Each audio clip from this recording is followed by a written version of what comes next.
अध्याय 1431। एक भयभीत होकर भागता है। असीम बादल और कोहरा मिलकर एक विशाल हाथ का रूप धारण कर आकाश को ढक रहे थे, मानो इस हाथ ने ही आकाश का स्थान ले लिया हो। ऐसा लग रहा था मानो इस हाथ ने ही आकाश का स्थान ले लिया हो और एक प्रचंड विनाशकारी शक्ति का विकिरण कर रहा हो। ऐसा प्रतीत होता है कि जब ये हाथ नीचे आता है तो ये किसी की साधना शक्ति, जीवन शक्ति, आत्मा सब कुछ सील कर सकता है। आकाश को हिला देने वाले, धरती को थरथरा देने वाले उस दृश्य ने छठे पैरागॉन के दिमाग को चकरा दिया। उसके दिल में अभूतपूर्व खतरे का एहसास जागा। वह भली भांति जानता था कि जब तक वह कोई शक्तिशाली उपाय नहीं ढूंढ लेता, उसकी निश्चित रूप से मृत्यु हो जाएगी। विशाल आकाश के तारों भरे आसमान में 9 एसेंस पैरागन्स लगभग अजेय थे, सिवाय तब जब वे इस तरह के कब्रिस्तान में होते थे, या शायद जब उनका सामना उन पुराने सनकी लोगों से होता था जो 9 एसेंस पैरागन्स के शिखर पर थे। फिर भी इस समय छठे पैरागन के हृदय में मृत्यु का साया मंडरा रहा था। उसने दर्द भरी चीख मारी। लड़ाई के इस नाजुक मोड़ पर उसने बिना किसी झिझक के अपने एकमात्र बचे विकल्प को चुना, अपनी एक शक्ति को विस्फोटित कर देना। इसकी कीमत बहुत भारी होगी। अगले 10,000 वर्षों तक वह 9 तत्वों की शक्ति का नहीं, बल्कि 8 तत्वों की शक्ति का प्रयोग करेगा। वह जीवित रहने के अवसर के बदले में एक सार शक्ति का विस्फोट कर रहा था। अगर वह इस घातक सीलिंग चिन्ह से बच जाता तो वह 8वें आदर्श के साथ मिल सकता था। कम से कम उसकी साधना के आधार स्तर में गिरावट से उसे जीवित रहने का मौका तो मिल ही जाता। मिंग हाओ, छठे पैरागॉन ने भयंकर क्रोध से भरी आवाज में दहाड़ लगाई। जैसे ही उसकी आवाज गूंजी, उसने अपने हाथ फैला दिए, जिससे काले और सफेद रंग का एक तूफान उठ खड़ा हुआ। घूमते हुए वह धूसर हो गया और सार ऊर्जा की भयानक तरंगे प्रकट हुई। वे इतनी शक्तिशाली थी कि किसी भी 8 सार पैरागॉन को कंपा सकती थी। मिंग हाओ से बचाव के लिए छठे पैरागॉन अपने पागलपन में इतनी हद तक जाने को तैयार थे। तेज हवाओं का तूफान विशाल दिव्य हाथ की ओर बढ़ता हुआ देखना एक भयावह दृश्य था। जब वे आपस में टकराए तो ऐसा लगा मानो नीचे की धरती ऊपर के आकाश से टकरा गई हो। ऊपर आकाशीय हाथ के ऊपर मिंग हाओ था, जिसके कपड़े फड़फड़ा रहे थे, उसके चारों ओर घातक आभा फैल रही थी और उसका चेहरा बर्फीला था। नीचे धरती का तूफान था, जिसके नीचे पागल सा छठा आदर्श था, जिसके बाल और कपड़े अस्त व्यस्त थे। बूम! इन सब बातों का वर्णन करने में थोड़ा समय लगेगा, लेकिन वास्तव में ये सब कुछ पल भर में ही घटित हो गया। पलक झपकते ही विशाल हाथ और भयंकर आंधी एक दूसरे से टकरा गए। परिणामस्वरूप हुआ विस्फोट इतना जोरदार था कि मानो स्वर्ग और पृथ्वी नष्ट हो रहे हों। ऐसा लग रहा था मानो अस्तित्व में मौजूद हर चीज टुकड़े टुकड़े हो रही हो। छठे पैरागन ने उस एक सार तत्व को विस्फोटित करते हुए दर्दनाक चीख मारी। हालांकि वह केवल एक ही था, लेकिन उसके लिए उस एक सार तत्व को विस्फोटित करना 9 को विस्फोटित करने के समान था। गड़गड़ाहट की आवाजें उठने लगी और आंधी अजगर की तरह दहाड़ते हुए उसके हाथ को निगलने का प्रयास करने लगी।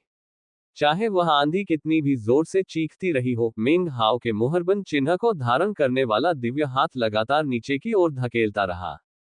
आंधी थम गई और छठे आदर्श की विस्फोटक शक्ति एक झटके में बदल गई, जो चारों दिशाओं में फैल गई। नीचे एक विशाल गड्ढा खुल गया और हालांकि हाथ पूरी तरह से नष्ट नहीं हुआ, विस्फोट में उसकी 4 उंगलियां कट गईं। अंतिम उंगली बिना किसी रुकावट के आगे बढ़ती रही। हालांकि उसकी सील करने की शक्ति समाप्त हो चुकी थी। छठे पैरागॉन ने खून की उल्टी की और अचानक वह 1000 साल बूढ़ा हो गया, जिससे उसका चेहरा पीला पड़ गया। वह अभूतपूर्व रूप से कमजोर महसूस कर रहा था, लेकिन उसके चेहरे पर एक क्रूर भाव आ गया और उसकी आंखों से घृणा झलक रही थी, और वह हंसते हुए पीछे हट गया। तुम मुझे मार नहीं सकते, मिंग हाओ। तुमने आज जो दुश्मनी बोई है, मैं उसे कभी नहीं भूलूंगा। छठे पैरागॉन के मन में मिंग हाओ के लिए पनप रही नफरत चरम पर पहुंच गई थी। हालांकि बोलते हुए भी उसने विस्फोट से शक्ति प्राप्त की और अपनी पूरी ताकत लगाकर 8वें पैरागॉन की ओर धावा बोल दिया। इसी प्रकार 8वां महाशक्ति भी उसकी ओर तेजी से बढ़ रहा था। एक बार जब वे दोनों मिलकर लड़ेंगे, तो मिंग हाओ भी अपनी वर्तमान युद्ध क्षमता के बावजूद उनका मुकाबला नहीं कर पाएगा। मिंग हाओ ये बात जानता था, छठा आदर्श भी यह बात जानता था, और 8वां आदर्श भी यह बात जानता था। इस भयंकर युद्ध के अंत को देखकर 8वें पैरागॉन ने भी राहत की सांस ली। उनके अनुमान के अनुसार अगर मेंग हाओ पूरी तरह से मूर्ख न होता तो उसे यह समझ आ जाता कि वह लड़ना जारी नहीं रख सकता। अगर उसने ऐसा किया तो वह खुद को बहुत बड़ी मुसीबत में डाल देगा। आखिर दो पैरागॉन के बीच लड़ाई से उत्पन्न होने वाली तरंगे अंततः अन्य पैरागॉन द्वारा महसूस की जाएंगी और ऐसा होने पर लड़ाई निश्चित रूप से जारी नहीं रह पाएगी। इसी वजह से आठवें पैरागॉन के लिए ये कल्पना करना भी नामुमकिन था कि आगे क्या होगा। उसने जो देखा वह उसके लिए बेहद चौंकाने वाला था। जो बात वह पूरी तरह से असंभव मानता था वह अचानक पूरी तरह से संभव हो गई।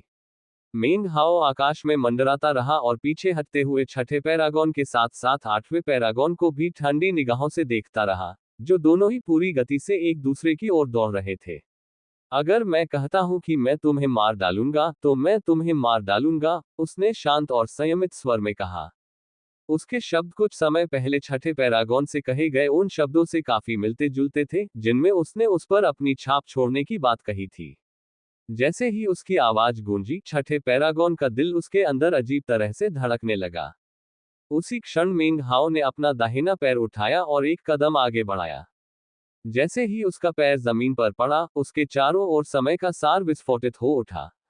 वह विचित्र ढंग से आगे बढ़ने लगा और जैसे जैसे वह आगे बढ़ता गया, उसके चारों ओर समय का सार और भी प्रबल होता गया। पलक झपकते ही उसके आसपास की दुनिया और समय दोनों ही प्रभावित हो गए। जैसे ही उसने अपना आखिरी कदम बढ़ाया, वह गायब हो गया। उसी क्षण उस क्षेत्र में समय पीछे की ओर चलने लगा। छठे पैरागॉन की इच्छाशक्ति भी इस प्रभाव को रोक नहीं पाई। कुछ क्षण पहले वह आठवें पैरागॉन की ओर तेजी से बढ़ रहा था, लेकिन अब स्थिति बिल्कुल उलट थी। उसके चेहरे पर अब भी वही खुशी का भाव था और उसका दिल अब भी जोर से धड़क रहा था। तभी अचानक वह पीछे की ओर चलने लगा। आठवें आदर्श के दृष्टिकोण से ऐसा लग रहा था कि वह पीछे हट रहा है। पलक झपकते ही छठा आदर्श आठवें आदर्श से बहुत दूर खींच गया। इसके बाद सार विस्फोट और दिव्य हाथ के टकराव से उत्पन्न विस्फोट अचानक वापस अंदर समा गया। ऐसा लगा मानो समय की धारा के भीतर सब कुछ प्रभावित हो रहा हो।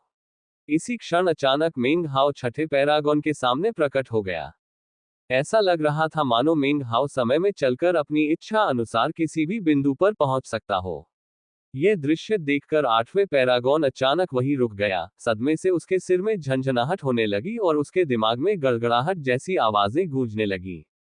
समय, समय का सार नहीं, समय के सार में ऐसी आभा नहीं होती। यह आठवें पारगन ने गहरी सांस ली। उसका दिमाग चकरा गया जब उसने देखा कि मेंग हाओ छठे पारगन के सामने प्रकट हुआ। फिर उसने हाथ बढ़ाकर उसके माथे को छुआ। उसके बाद उसका हाथ हिल गया और छठे पारगन के चारों ओर हवा में एक वृत्त बना दिया। एक जोरदार धमाका हुआ और छठा पैरागॉन कांप उठा। शुरू से अंत तक वह जो कुछ हो रहा था उसका विरोध करने में पूरी तरह असमर्थ था।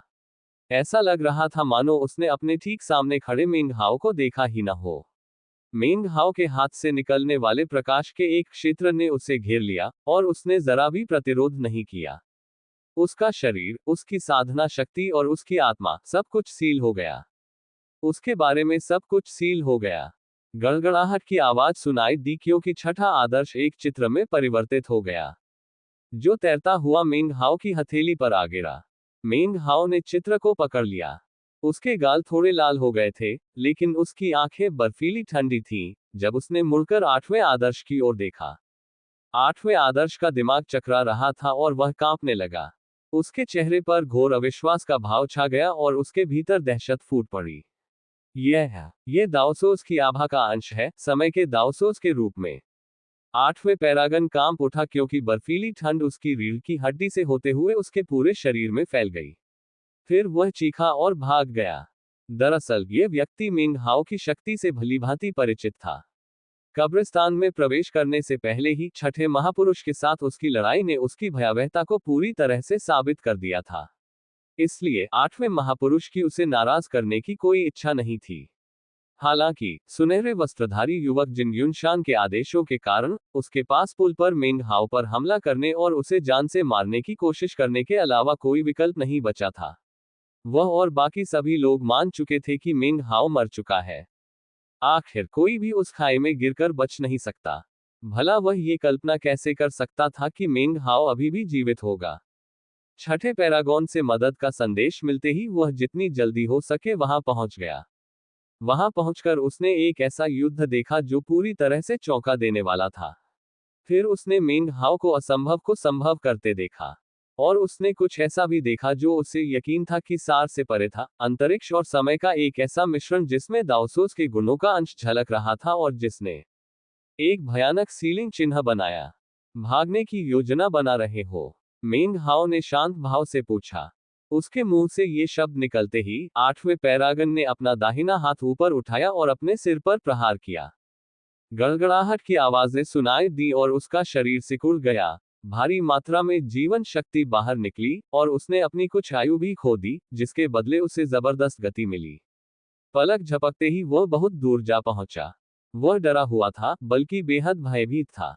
मेंग हाओ को बस एक बात कहनी थी और आठवां महापुरुष भागने के लिए बेताब हो जाता। आखिरकार उसने छठे महापुरुष का अंजाम देखा था। मेंग हाओ सदमे से देखता रह गया। छठे पराक्रमी योद्धा के भागने का तरीका आठवें पराक्रमी योद्धा के तरीके से कहीं बेहतर था।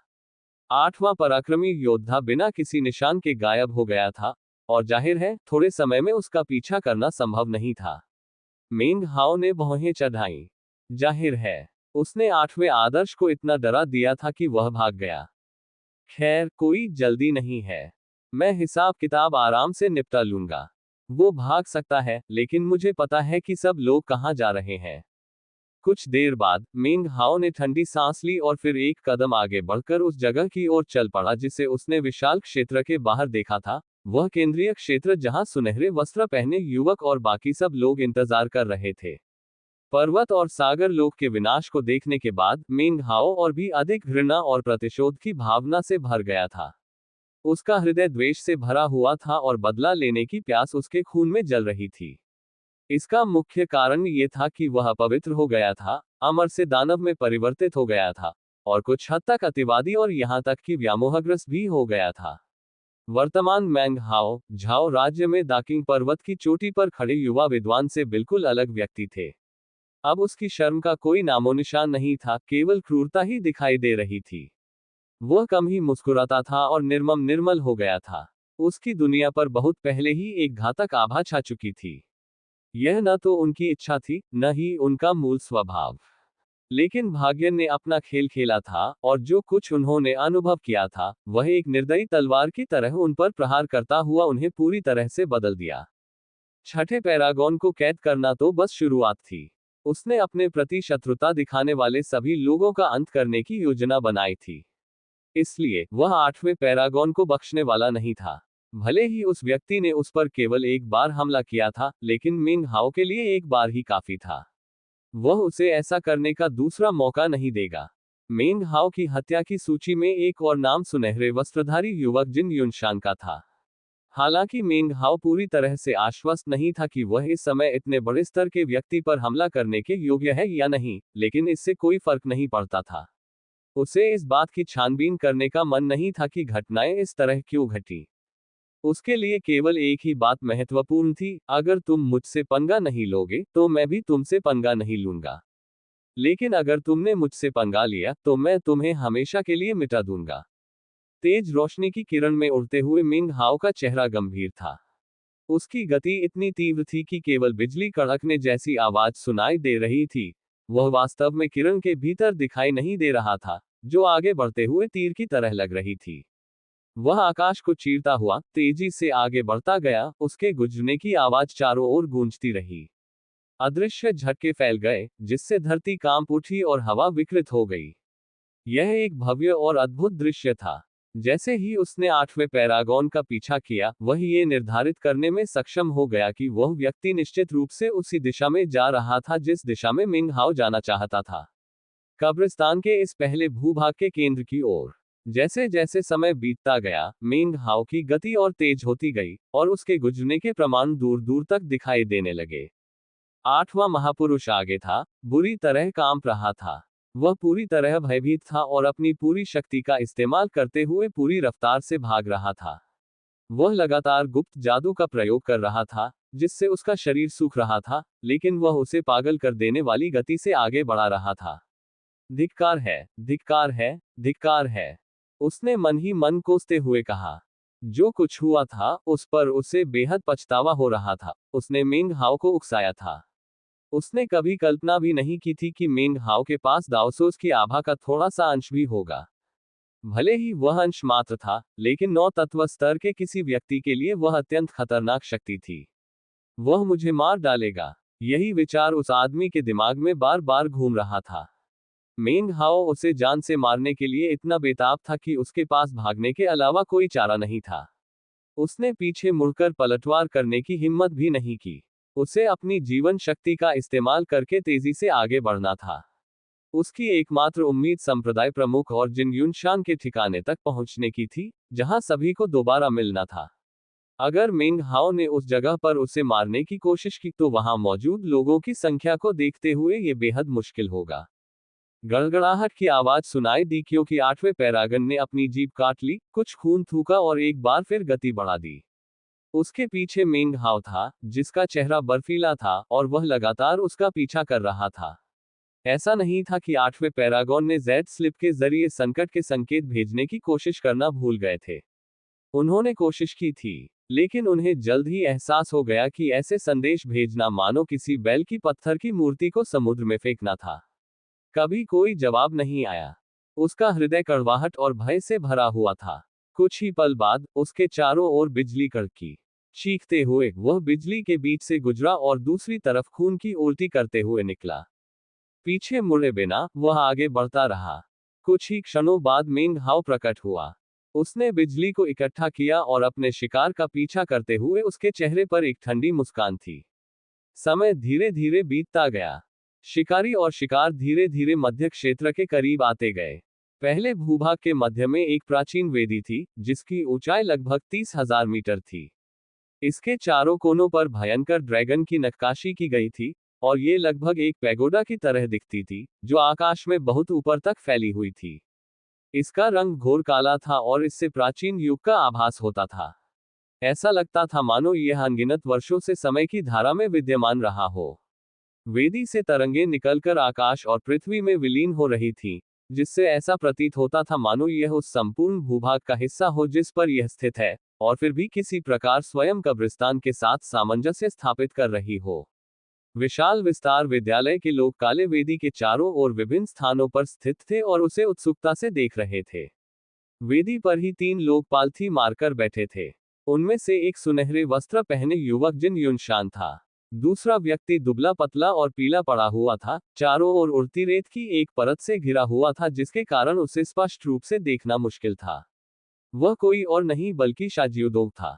अंतिम व्यक्ति स्वयं संप्रदाय का नेता था। वे तीनों वेदी के सबसे ऊंचे स्थान पर बैठे थे, उनके चेहरों पर तरह तरह के भाव झलक रहे थे।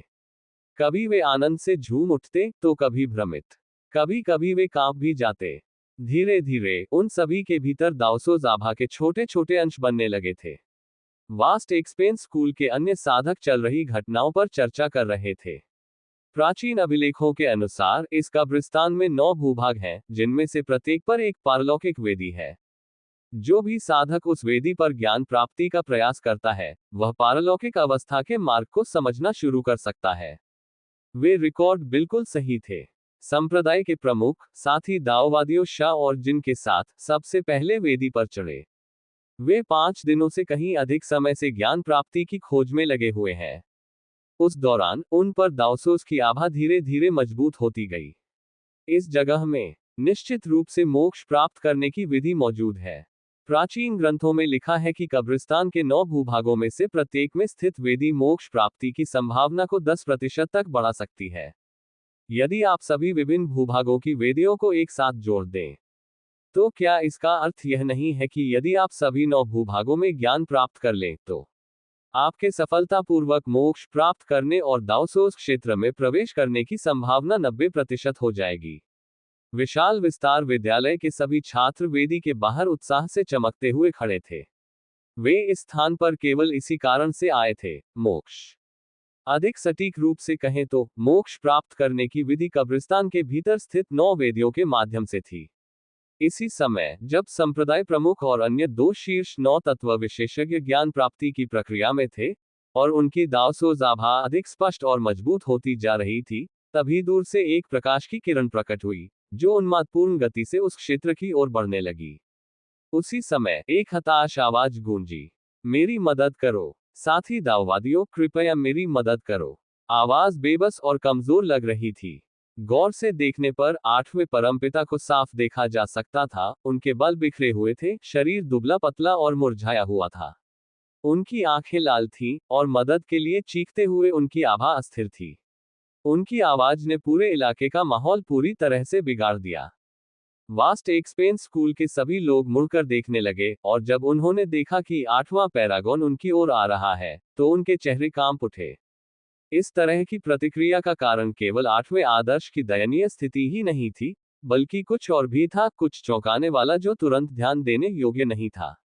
वे वेदी का इतनी तल्लीनता से अध्ययन कर रहे थे कि उन्हें आसपास हो रही अन्य घटनाओं का पता ही नहीं चला। जाहिरा तौर पर उनकी दैवीय चेतना अवरुद्ध हो गई थी और उनकी पांचों इंद्रियां प्रभावित हो गई थीं। हालांकि इसका पता लगाना अपने आप में कठिन था। यह मेंग हाओ की कोई दैवीय क्षमता नहीं थी, बल्कि वेदी के पास खड़े होने से उत्पन्न होने वाला कोई अजीब प्रभाव था। वे वेदी के पास थे, इसीलिए उन्हें आठवें आदर्श देवता से कोई संदेश नहीं मिला था। यह ओल्ड अर्थ है। वह ओल्ड सिक्स के ही इलाके में था। आखिर उसके साथ ऐसा क्या हुआ कि उसकी हालत इतनी खराब हो गई? सब लोग सहम गए। कब्रिस्तान की भयावहता ने उनके दिलों में डर की एक गहरी लकीर छोड़ दी थी। और तभी दूर कहीं उनकी नजर एक और प्रकाश की किरण पर पड़ी। उस प्रकाश की किरण के भीतर मेंग हाओ था, जो एक क्रूर हत्यारे की तरह दिख रहा था। ये नौवां आदर्श है। वह सचमुच मरा नहीं है। सभी चौंक गए, लेकिन उनके पास इस बात पर विचार करने का समय नहीं था कि खाई में गिरने के बाद भी वह मरा क्यों नहीं। वह तो संकटग्रस्त आठवें पैरागॉन का पीछा कर रहा था, और स्पष्ट रूप से उसे जान से मारने का इरादा रखता था। आठवें पैरागॉन ने दर्दनाक चीख मारी, उसके चारों ओर की हवा विकृत हो गई और एक जोरदार धमाका हुआ, जिससे उसके मुंह से खून निकल आया। इसके बाद वह और भी तेज गति से समूह की ओर दौड़ा। मेरी मदद करो, उसने छठे ओल्ड को मार डाला। मैंने उसे ऐसा करते देखा। उसने छठे ओल्ड को मार डाला। उसकी आवाज अभूतपूर्व चिंता और घबराहट से भरी हुई थी। कुछ अन्य पैरागॉन पहले ही आगे बढ़ चुके थे और मेंग हाओ को रोकने की तैयारी कर रहे थे। आठवें पैरागॉन को मरते हुए देखना उनके लिए नामुमकिन था। उन्होंने मेंग हाओ के साथ भी यही किया था, और इसमें पक्षपात या नापसंदगी का कोई लेना देना नहीं था। जब उन्होंने आठवें पैरागॉन का ये दावा सुना कि छठे पैरागॉन को मेंग हाओ ने पहले ही मार डाला है, तो उनके चेहरे पर हैरानी के भाव उभर आए और वे सभी हस्तक्षेप करने के लिए आगे बढ़े। नौवें सिपाही, अपना हाथ तुरंत रोक लो। हम सब विशाल विस्तार स्कूल के आदर्श हैं। हम यहाँ मोक्ष की प्राप्ति के सौभाग्य की खोज में आए हैं। आपस में लड़ने और एक दूसरे को मारने का कोई कारण नहीं है। जैसे ही वे मेंग हाओ को रोकने के लिए आगे बढ़े, मेंग हाओ की आंखों में चमक आ गई और उसने वेदी पर मौजूद 3 लोगों के समूह में जिन युनशान की ओर देखा। मेंग हाओ वेदी की अत्यंत प्राचीन प्रकृति को महसूस कर सकता था और उन पर दाओसो जाभा के निशान भी देख सकता था। इस बात ने ही उसके दिमाग को चकरा दिया। विशाल विस्तार के बाहर से इस स्थान को देखना और वास्तव में यहां आकर इसे महसूस करना, दो बिल्कुल अलग बातें थीं। अब उसे समझ आया कि संप्रदाय के नेता और अन्य लोग जिस कब्रिस्तान में आए थे, जहां वे मोक्ष की विधि की तलाश कर रहे थे, उसका कारण यही वेदी थी। आहा, तो ये वेदी ही मोक्ष का मार्ग है, उसने सोचा। इस विशाल ब्रह्मांड में केवल कुछ ही लोग उस परम शिखर मोक्ष तक पहुंच पाए थे। इस प्रकार के स्थान का होना, जो पारलौकिक ज्ञान की प्राप्ति में सहायक हो, ने मेंग हाओ को इस निष्कर्ष पर पहुंचाया कि अन्य भूभागों में भी इसी प्रकार की वेदी होनी चाहिए। 9 भूभागों का अर्थ 9 वेदी था। अगर ऐसा था तो फिर उन वेदियों का निर्माण हुआ ही कैसे? मेंग हाओ के मन में कई सवाल उठ रहे थे, जिससे उसकी आंखें झपकने लगी। हालांकि इस पर विचार करने का समय नहीं था। उसने झट से अपना दाहिना हाथ बढ़ाया और भागते हुए आठवें पैरागन की ओर इशारा किया। उस इशारे के कारण दानव संवरण जादू प्रकट हुआ। गड़गड़ाहट की आवाजें सुनाई देने लगी और आठवें महापुरुष कांपने लगे। इसी दौरान मेंग हाओ अचानक हरकत में आ गया। उससे नीला प्रकाश उठा, जो अचानक काला हो गया। वह एक काले रॉक में रूपांतरित हो गया और बिजली की तरह हवा में तेजी से दौड़ते हुए आठवें महापुरुष के ठीक पीछे प्रकट हो गया। उस समय अन्य पैरागॉन के हस्तक्षेप करने की कोशिश से कोई फर्क नहीं पड़ता था। उनमें से कोई भी मेंग हाओ जितनी तेजी से नहीं चल सकता था। बिना किसी झिझक के उसने भागते हुए कमजोर पड़ चुके 8वें पैरागॉन पर वार किया। एक जोरदार धमाका हुआ और 8वें पैरागन ने दिल दहला देने वाली चीख मारी। उसके कई घावों से खून बह रहा था, लेकिन वह वेदी की ओर गोली चलाता रहा। मेंग हाओ उनका पीछा कर रहा था, लेकिन ऐसा लग रहा था कि बाकी पैरागन भी पहुंचकर उसका रास्ता रोकने वाले हैं। मेंग हाओ की आंखों में ठंडी चमक आ गई और उसकी साधना शक्ति में जबरदस्त उछाल आया। सार शक्ति फूट पड़ी और एक बवंडर में बदल गई, एक तूफान जो चारों दिशाओं में फैल गया। उसी समय मेंग हाओ की ठंडी आवाज सुनाई दी, देवियों और सज्जनों, मेरी आप लोगों से कोई दुश्मनी नहीं है, लेकिन इस 8वें पैरागन ने मुझे नुकसान पहुंचाने की कोशिश की। ये निजी मामला है, इसलिए कृपया इसमें दखल न दें। मैं इस आदमी की मौत की मांग करता हूं। तेज आंधी के बीच से उसकी आवाज पूरी दृढ़ता के साथ गूंज उठी। शांगुआन होन समेत बाकी सभी पैरागन्स ने भौहें चढ़ा ली और अचेतन रूप से अपनी जगह पर रुक गए। उसी क्षण मेंग हाओ ने तेजी से आगे बढ़ते हुए 8वें पैरागन से अपनी दूरी को फिर से कम कर दिया। 8वें आदर्श ने स्तब्ध होकर देखा। कांपते हुए उसने अपनी आशा के अंतिम स्रोत, वेदी के शीर्ष पर खड़े सुनहरे वस्त्रधारी युवक की ओर देखा। हे दाओवादी जिन, मुझे बचाओ। रोक रूप में प्रकट हुए मेंग हाओ ने ठंडी सांस ली। जैसे ही वह करीब आया, उसने अपने दाहिने हाथ से मंत्रोच्चार का इशारा किया और कई शाप मंत्रों का प्रयोग किया। शाप मंत्रों के प्रभाव से 8वें पैरागन के मुंह से खून की बौछार निकल पड़ी। दांत पीसते हुए वह वेदी की ओर बढ़ा। जैसे ही वह वेदी पर कदम रखने वाला था, मेंग हाओ के दाहिने हाथ ने एक और मंत्रोच्चार का इशारा किया और उसने अपनी उंगली हिलाई। तभी शाप मंत्र सचमुच फटने लगे। 8 जादुई शक्तियों को एक साथ मिला दिया गया। हालांकि यह सब 8वें आदर्श के शरीर के अंदर हुआ और दिखाई नहीं दिया। इतना ही नहीं, ये काम मेंग हाओ ने केवल इसी क्षण नहीं किया था, वह पूरे पीछा करने के दौरान जादुई शक्तियों को तैयार कर रहा था और उन्हें 8वें आदर्श के शरीर में भेज रहा था। वह 8वें महापुरुष को मारना चाहता था, और वही ये काम सुनहरे वस्त्रधारी जिन युनशान के सामने करना चाहता था, ताकि विशाल विस्तार विद्यालय के सभी लोगों को चेतावनी मिल सके। यह एक ऐसी चेतावनी थी जिसका अर्थ था, मुझे उकसाओ मत, अब उस लक्ष्य को पूरा करने का समय आ गया था। 8वें आदर्श ने चीख मारी क्योंकि उसके भीतर ऊर्जा की असंख्य धाराएं उमड़ रही थी। उसका शरीर फूलने लगा और मृत्यु का साया उसके भीतर फूट पड़ा। उसके चेहरे पर भय और आश्चर्य के भाव थे और वह रोते हुए बोला, मेरे साथी दाओवादी जिन। जैसे ही ये शब्द उसके मुंह से निकले, जिन युनशान की आंखें खुल गईं। उसकी आंखें बर्फीली तलवारों की तरह चमक उठी और उसने मेंग हाओ को घूरते हुए देखा। क्या आप में हिम्मत है? मैंने यह बात अपने जीवन में कई बार सुनी है, मेंग हाओ ने शांत भाव से कहा। जब निर्णायक क्षण आता है, तो लोग बड़े चाव से पूछते हैं, क्या तुम में हिम्मत है? जाहिर है, उन्हें लगता है कि इससे लोग कुछ करने से रुक जाते हैं। मैं हमेशा एक ही तरह से जवाब देता हूं। उसके दाहिने हाथ से मंत्रोच्चार का संकेत निकला और फिर उसने अपनी उंगली 8वें आदर्श की ओर लहराई। ऐसा लगा जैसे कोई चिंगारी भड़क उठी हो।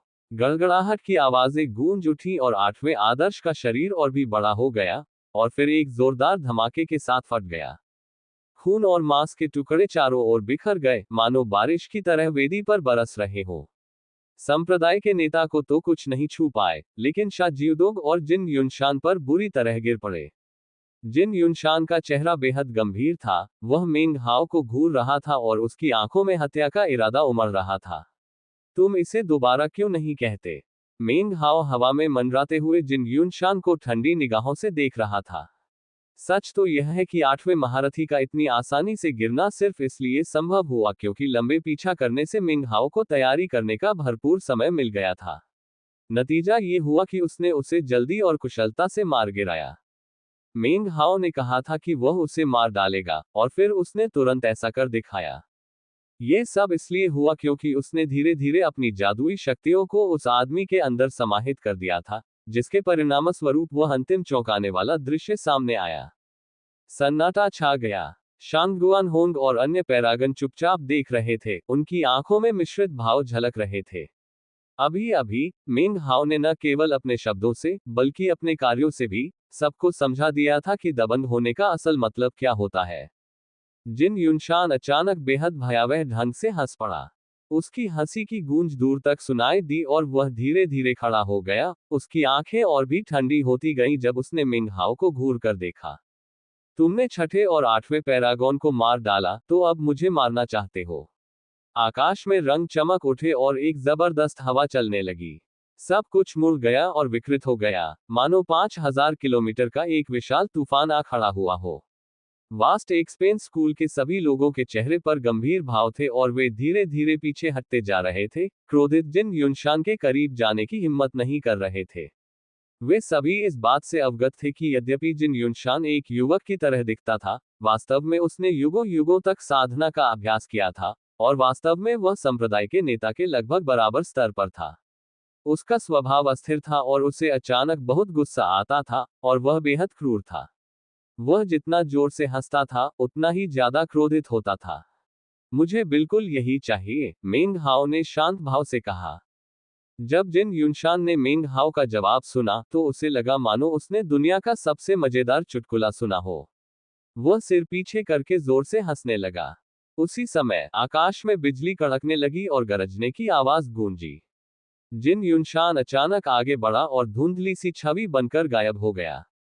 उसके और मेंग हाओ के बीच की दूरी मानो ढह गई और अनगिनत दरारें खुल गईं।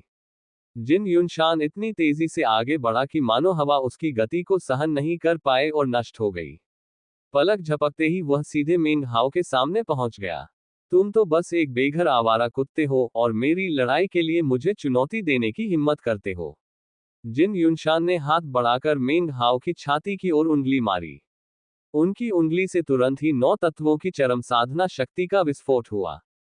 जिन युनशान युद्ध में विरोधियों को कम नहीं आंकते थे, उन्होंने अपनी पूरी शक्ति का इस्तेमाल किया। हालांकि वह गुस्से में दिख रहा था, लेकिन असल में उसने अपनी भावनाओं पर पूरा नियंत्रण रखा हुआ था। उसे एहसास हो गया था कि मेंग हाओ ने 8वें महाशक्तिशाली योद्धा की हत्या उसे मानसिक रूप से उत्तेजित करने के प्रयास में की थी। इस स्तर के साधकों के लिए ऐसी घटना घातक साबित हो सकती है। दरअसल उसने अभी अभी मेंग हाओ से जो शब्द कहे थे, उनका उद्देश्य भी अराजकता फैलाना ही था। उंगली के हमले के बावजूद मेंग हाओ पूरी तरह शांत रहा।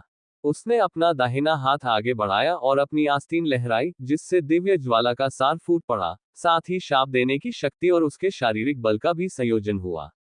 परिणामस्वरूप उत्पन्न हुई शक्ति ने आकाश को हिला दिया और पृथ्वी को त्रस्त कर दिया, मानो पूरे संसार पर प्रहार किया हो। एक जोरदार धमाका गूंजा और मेंग हाओ कुछ कदम पीछे हट गया।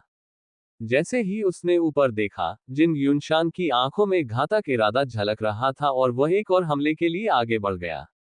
9 तत्वों का शिखर वाकई प्रभावशाली है। मेंग हाओ की आंखों में लड़ने की तीव्र इच्छा झलक रही थी। वह तुरंत हरकत में आया और पलक झपकते ही जिन युनशान से पूरी ताकत से लड़ने लगा। भयंकर धमाके गूंज उठे। मेंग हाओ किसी राक्षस की तरह था। कभी कभी वह पूरी तरह हावी हो जाता और बेरहमी से हमला करता, लेकिन अपनी बहुमुखी प्रतिभा के कारण वह धुएं के गुबार की तरह गायब हो जाता। पल भर में एक क्रूर आभा उठती, मानो कोई भयानक जानवर हो। जिन युनशान ने 9 तत्वों की चरम शक्ति से आक्रमण किया।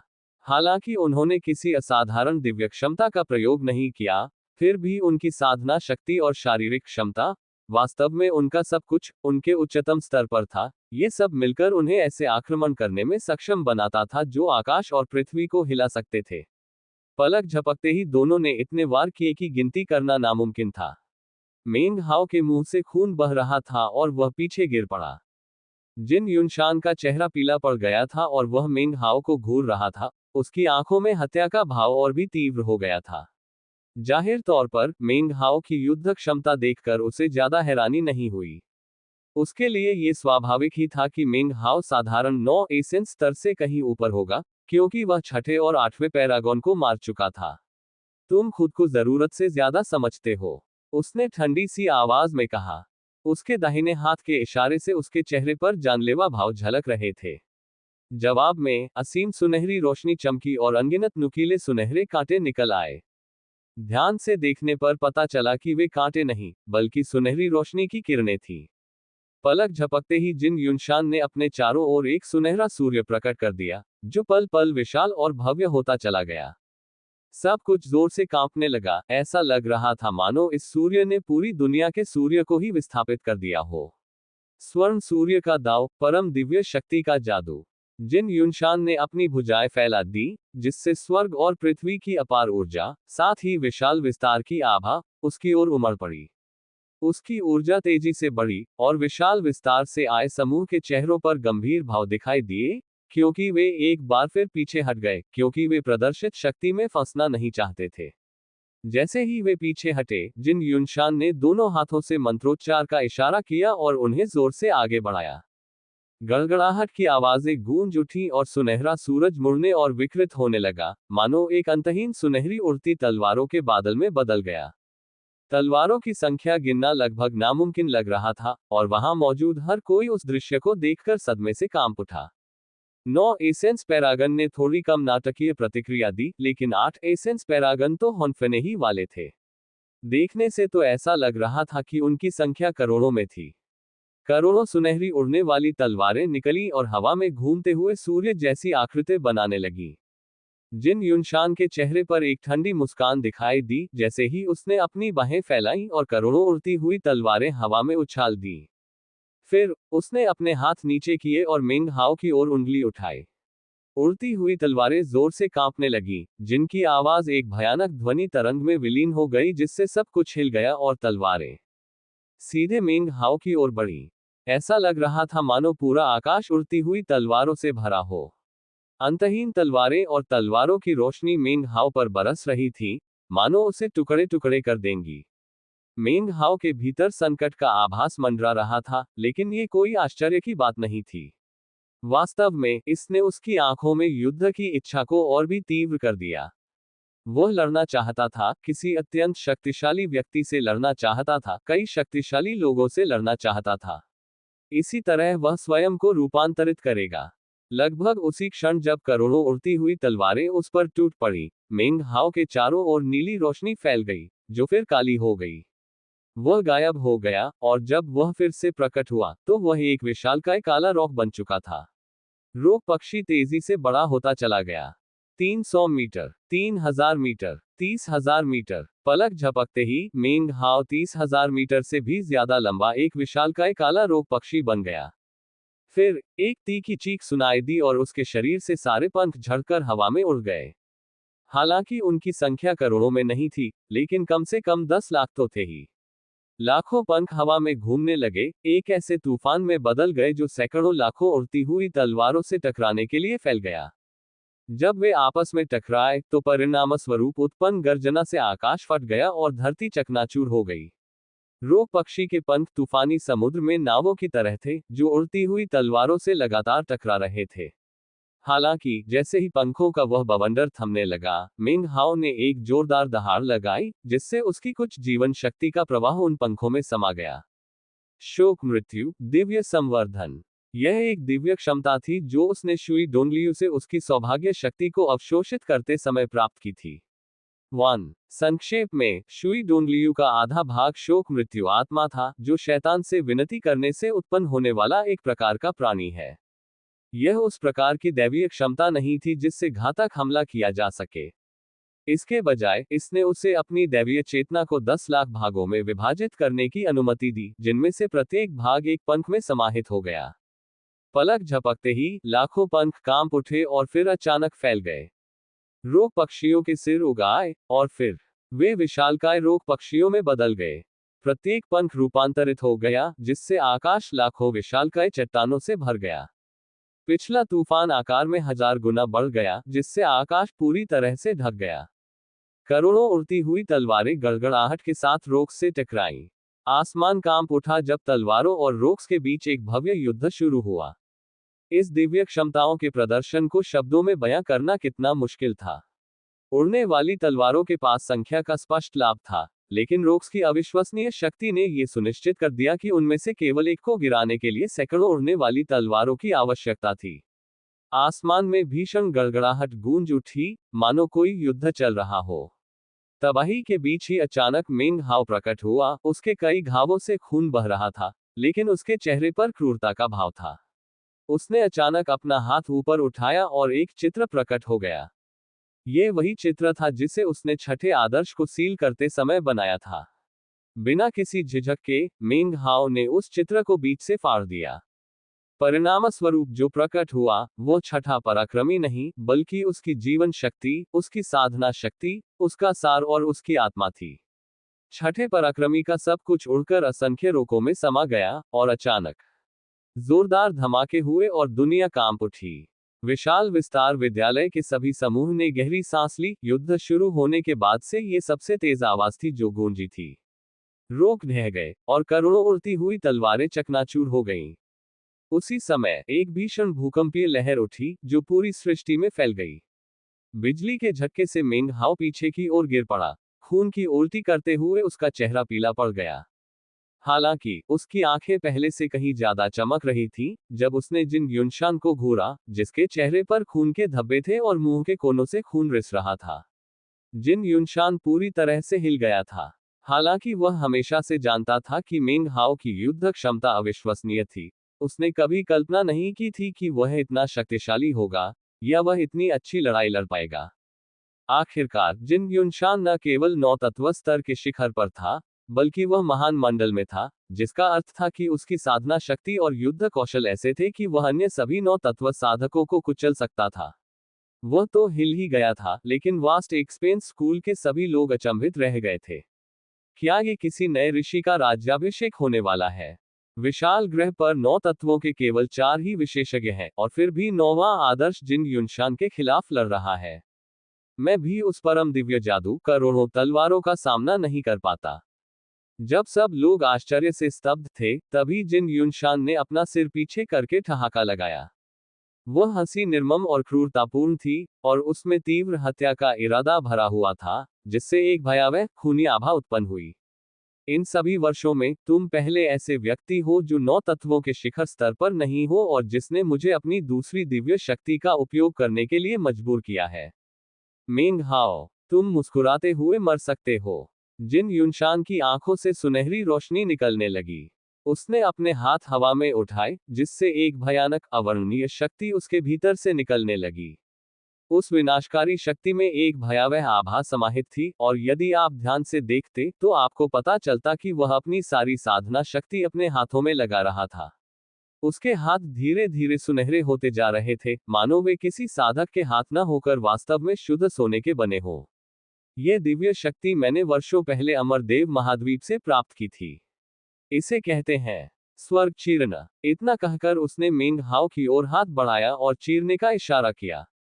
2. स्वर्ग चीरना एक ऐसी शक्ति है जिसका उपयोग वांग लिन ने रेनेगेड इमॉर्टल में किया था। इस अध्याय के ठीक इसी शीर्षक वाला एक पूरा अध्याय भी था। गड़गड़ाहट गूंज उठी और आकाश कांप उठा। मेंग हाओ की पुतलियां सिकुड़ गईं। जैसे ही जिन युनशान ने हाथ हटाया, मेंग हाओ को ऐसा लगा जैसे वह अचानक एक ही जगह पर जम गया हो, हवा में समा गया हो। और फिर उसके भीतर तीव्र पीड़ा फूट पड़ी। चारों ओर गड़गड़ाहट गूंज उठी, मानो एक विशाल दरार खुल रही हो, जो मेंग हाओ के ऊपर से शुरू होकर नीचे तक फैल रही हो। ऐसा प्रतीत हुआ मानो तारों भरे आकाश को चीरने में सक्षम कोई शक्ति अब मेंग हाओ को चीरने की कोशिश कर रही हो। लड़ाई के इस नाजुक मोड़ पर मेंग हाओ ने अचानक एक जोरदार मुक्का मारा। यह कोई और नहीं बल्कि जीवन विनाश की मुट्ठी थी। एक मुक्के के प्रहार से उसे जकड़े हुए हवा का झटका नहीं लगा, इसलिए मेंग हाओ ने दूसरा मुक्का मारा, जिसे शैतानी मुक्का कहते हैं, और फिर तीसरा, जिसे ईश्वर हत्यारा मुक्का कहते हैं। 3 मुक्के तेजी से एक के बाद एक मारे गए, जिससे एक एकीकृत हमला हुआ। जैसे ही शक्ति का विस्फोट हुआ, वह जकड़न से मुक्त हो गया और एक कदम आगे बढ़ा। लगभग उसी क्षण उसके आसपास की हवा फट गई। उसी समय पीछे से एक विस्फोटक शक्ति मेंग हाओ की ओर बढ़ी। यह अभी भी स्वर्ग को चीर देने वाली शक्ति थी। जाहिर तौर पर वह सत्ता तब तक नहीं रुकेगी जब तक मेंग हाओ के टुकड़े टुकड़े न हो जाएं। मेंग हाओ बच निकला, लेकिन स्वर्ग को चीरने वाली शक्ति लगातार उसके करीब आती जा रही थी। हवा ढह गई और बिखर गई, और ऐसा लग रहा था कि मेंग हाओ के लिए बचना लगभग असंभव होगा। नीचे शांगगुआन होंग और बाकी सभी लोग गंभीर भावों के साथ हौंफ रहे थे। ऐसा नहीं था कि उन्होंने पहले कभी 9 तत्वों के चरम विशेषज्ञों को काम करते नहीं देखा था, लेकिन हर बार जब वे उन्हें देखते थे तो उन्हें अपनी कमजोरी का एहसास होता था। मेंग हाओ को एक बार फिर भागते देख जिन यूनशान ने जानलेवा इरादों से भरी आवाज में चिल्लाकर कहा, अभी तक मरा नहीं। उसके हाथों से असीम सुनहरी रोशनी निकल रही थी और उसने एक बार फिर चीरने का इशारा किया। मेंग हाओ के चारों ओर गड़गड़ाहट की आवाजें गूंज रही थीं और उसे एक जानलेवा संकट का आभास हो रहा था। फिर भी उसे डर नहीं लग रहा था। वास्तव में खतरे की उस अनुभूति ने शुई डोंगलियो की विरासत से कुछ जागृत कर दिया था। 3 ईश्वर नाशक मुके काफी नहीं है।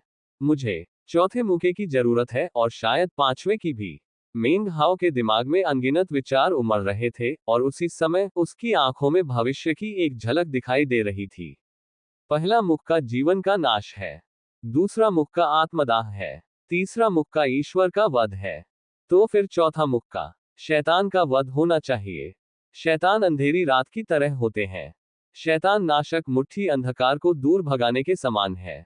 छठे महाशक्ति द्वारा प्रकट की गई दिव्य शक्ति को याद करते हुए मिंग हाओ की सांसें तेज तेज चलने लगी।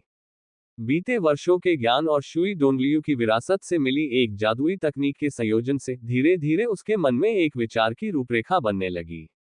लंबे चिंतन का समय नहीं था। जैसे ही उसके चारों ओर स्वर्ग को चीरने वाली शक्ति का संचय हुआ, मिंग हाओ का दाहिना हाथ कसकर मुट्ठी में बंद हो गया। चौथा मुक्का शैतान का वध। मिंग हाओ ने मुक्का मारते हुए दहाड़ लगाई। चौथे मुक्के के वार से काली लहरें उठी जो पूरे क्षेत्र में फैल गईं। अप्रत्याशित रूप से इससे उसके आसपास का पूरा इलाका रात की तरह काला हो गया। फिर उस घोर अंधेरे में उसकी मुट्ठी प्रकाश से चमकने लगी। ये सफेद रोशनी नहीं बल्कि लाल रोशनी थी। ऐसा लग रहा था मानो रात की त्वचा हो और उसे फाड़कर नीचे का मांस और खून उजागर किया जा रहा हो। ये चौथा मुक्का था जिसका ज्ञान मेंग हाओ को अभी अभी प्राप्त हुआ था, शैतान कत्ल करने वाला मुक्का। ये भोर के प्रकाश का उपयोग करके रात के अंधेरे को दूर भगाना नहीं था, बल्कि यह रात को जिंदा ही छीलना था। ये सचमुच कत्लेआम था। प्रकाश के फैलते ही जोरदार आवाजें गूंज उठी। जहां भी ये प्रकाश गया, रात का अंधेरा भयावह ढंग से छट गया।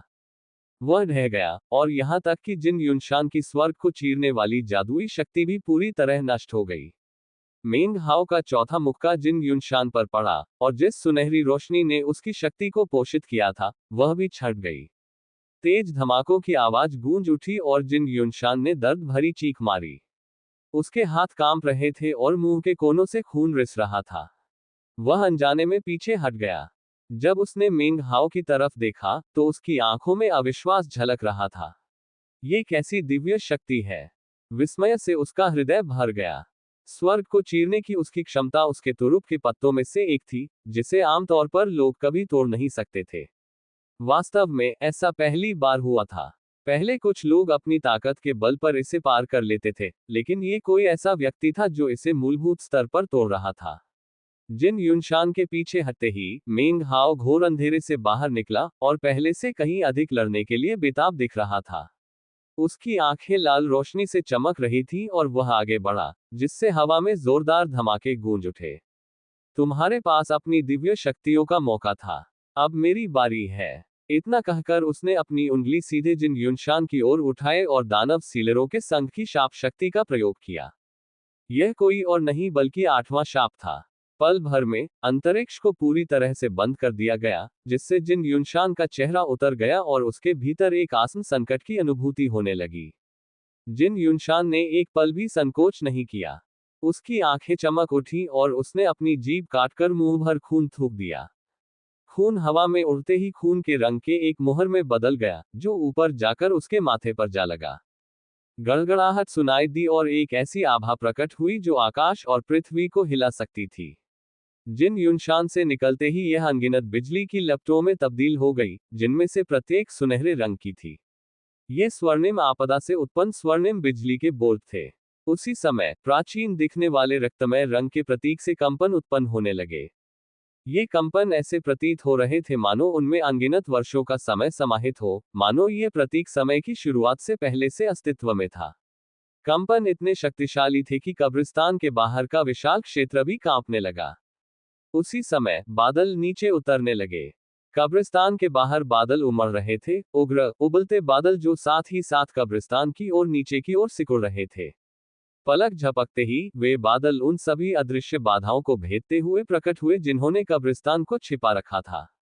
फिर वे जिन युनशान के पीछे प्रकट हुए, जहां वे और भी अधिक सुनहरी बिजली की चमक में परिवर्तित होने लगे। मेरी नौवीं शक्ति विशाल विस्तार की प्रलयकारी बिजली है। मैंने प्रलयकारी बिजली का ज्ञान प्राप्त करने में वर्षों व्यतीत किए, और इसे पूर्ण करने के लिए विशाल विस्तार के कोहरे का भी सेवन किया। यदि मैं दाओसोस क्षेत्र में प्रवेश कर जाऊं, तो मैं विशाल विस्तार की प्रलयकारी बिजली का अवतार बन सकता हूं। तब विशाल विस्तार के सभी प्राणी मेरी प्रलयकारी बिजली से भयभीत होंगे। जिन युनशान ने अपनी बाहें चौड़ी कर ली और उसके चारों ओर प्रलयकारी बिजली का निर्माण होने लगा। उसी समय उसकी नौवीं शक्ति का प्रकाश चारों ओर उमड़ पड़ा। मेंग हाओ की पुतलियां सिकुड़ गईं। वह महसूस कर सकता था कि यह नौवीं शक्ति कितनी शक्तिशाली थी, और यहां तक कि वह ये भी बता सकता था कि बिजली की चमक में भी कुछ अस्पष्ट इच्छा शक्ति थी। उसे पता नहीं क्यों, लेकिन अचानक उसके मन में एक छवि उभर आई, कुछ ऐसा जो उसने सुरंग में बने भित्तिचित्रों में देखा था। उसने सोचा, सर्वशक्तिमान ईश्वर अपनी उंगली से एक दुनिया को नष्ट कर रहे हैं। इस क्षण मेंग हाओ को एहसास हुआ कि बिजली की आभा, हालांकि पूरी तरह से ओल्हेवन की उंगली की आभा के समान नहीं थी, फिर भी बहुत मिलती जुलती थी। विपदा का बिजली कड़कना, 9 शक्तियों का घातक प्रहार। जिन युनशान ने अपना सिर पीछे की ओर झुकाया और दहाड़ते हुए दोनों हाथ मेंग हाओ की ओर उठाए। पल भर में उसकी नौवीं शक्ति विशाल विस्तार से बिजली निकली और दहाड़ते हुए आगे बढ़ी। अनगिनत बिजली की किरणें आपस में मिलकर एक विशाल सुनहरी उंगली में बदल गईं जो आकाश और पृथ्वी को हिला सकती थी। धुंध उसके चारों ओर घूमती हुई मेंग हाओ की ओर बढ़ी। सब कुछ हिल गया और आसमान में अंधेरा छा गया। बिजली एक अपेक्षाकृत सरल सार तत्व था।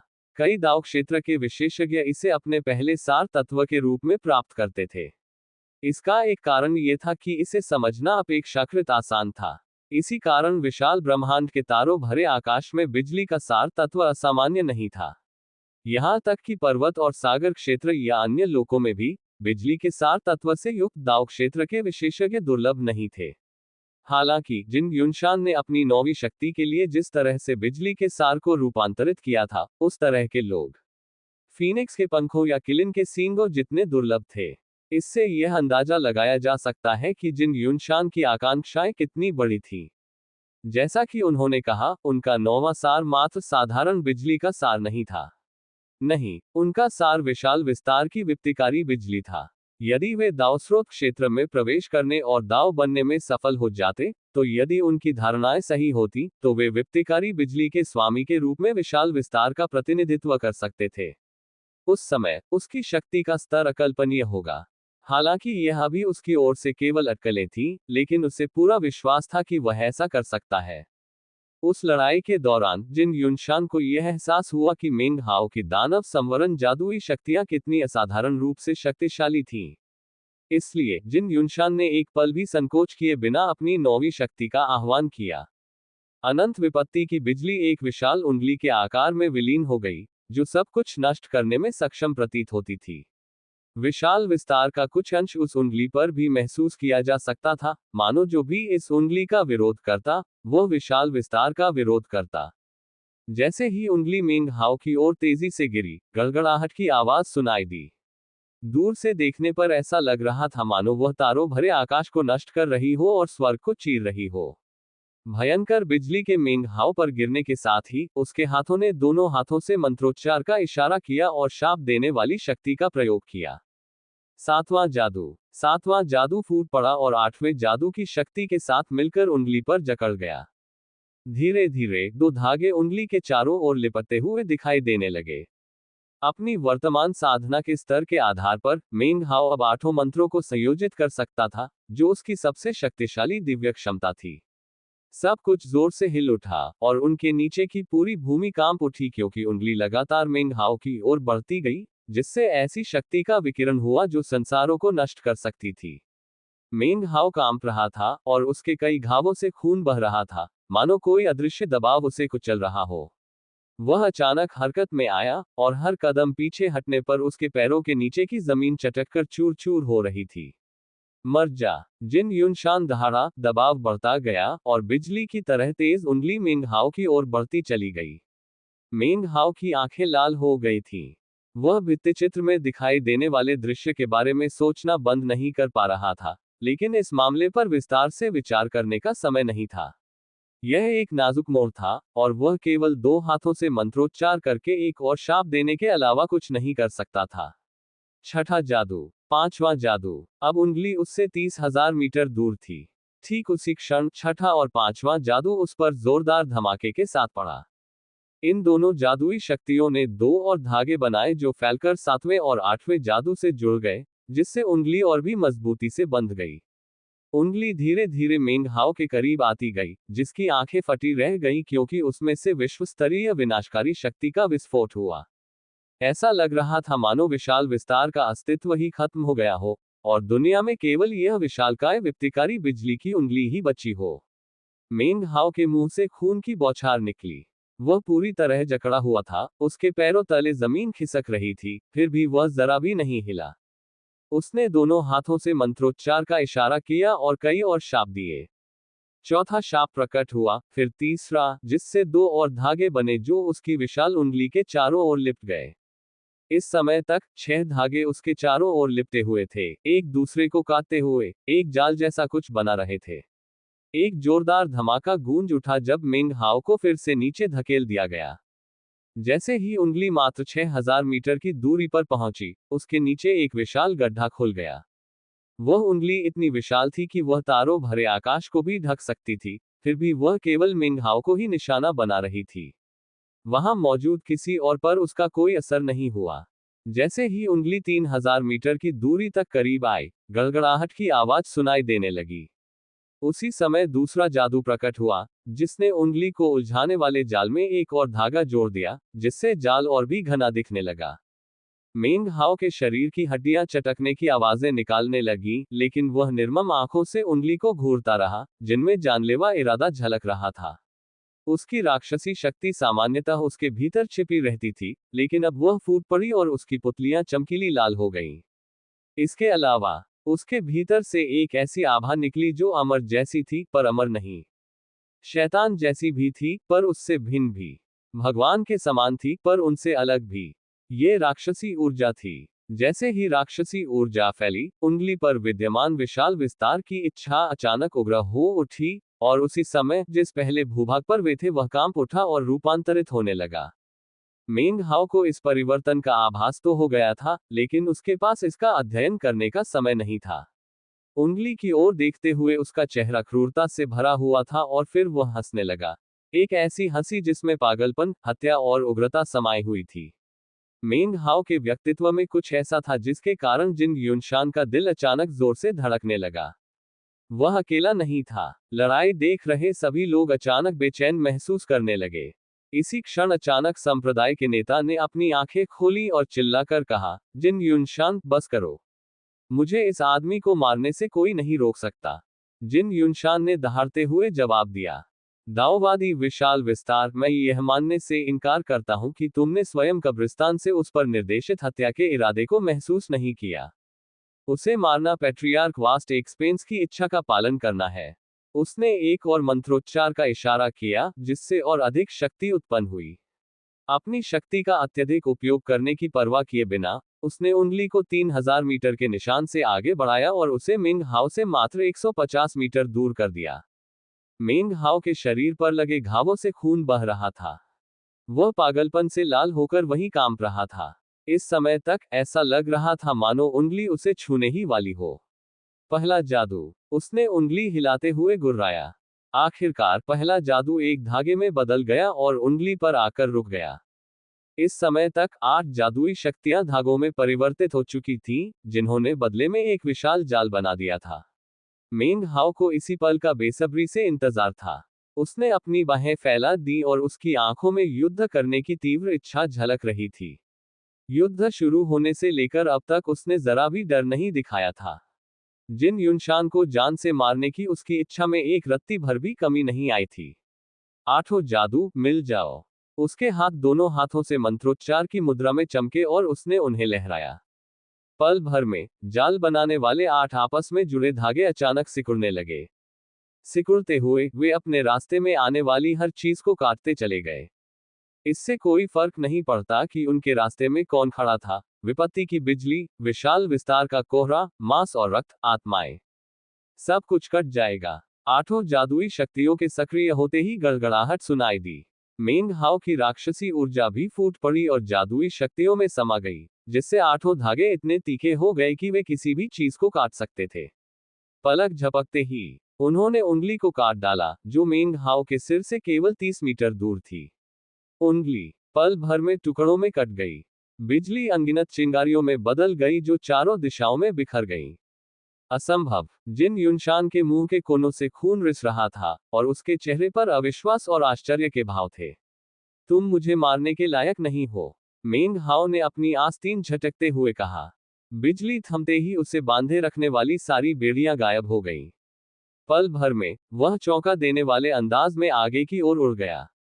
इस समय केवल जिन युनशान ही सदमे में नहीं थे। संप्रदाय के नेता, जो अभी भी वेदी पर मौजूद थे, मेंग हाओ के 8 जादू टोनों के संयुक्त प्रभाव को देखकर चकित रह गए। वह जिन युनशान की 9वीं शक्ति की भयावहता से भलीभांति परिचित था।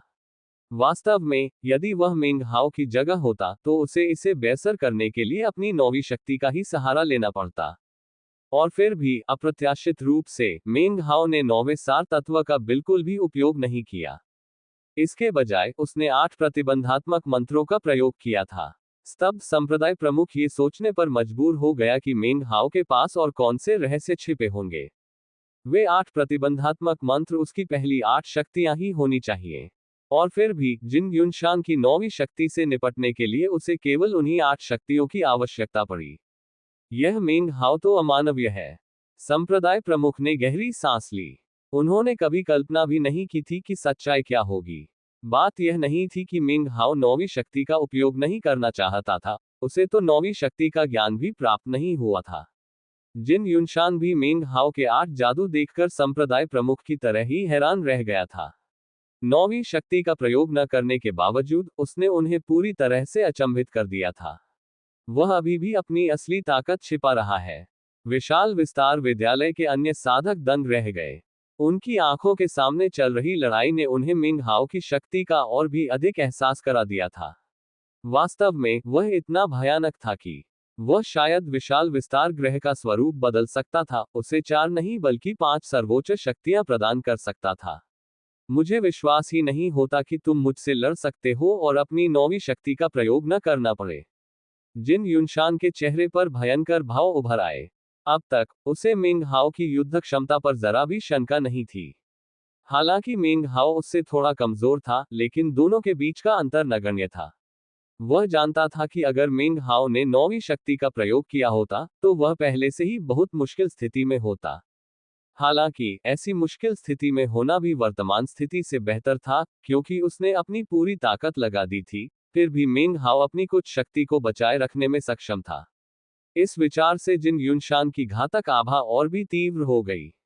वह क्षण भर में हरकत में आया और सुनहरी रोशनी की एक किरण में तब्दील होकर मेंग हाओ की ओर बढ़ा, जो भी तेजी से आगे बढ़ा। पलक झपकते ही दोनों एक दूसरे से जोरदार टक्कर खाकर लड़ने लगे। मेंग हाओ एक विशालकाय रोक में रूपांतरित हो गया, जो काले और नीले प्रकाश से जगमगा रहा था।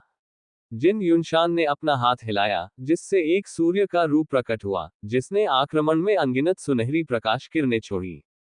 कुछ ही पलों में उन दोनों ने सैकड़ों वार किए। मेंग हाओ ने मंत्रोच्चार का इशारा किया और संकेत दिया, जिससे कई पहाड़ जिन युनशान पर गिर पड़े। जिन युनशान ने ठंडी सी आवाज निकाली और हाथ हिलाया।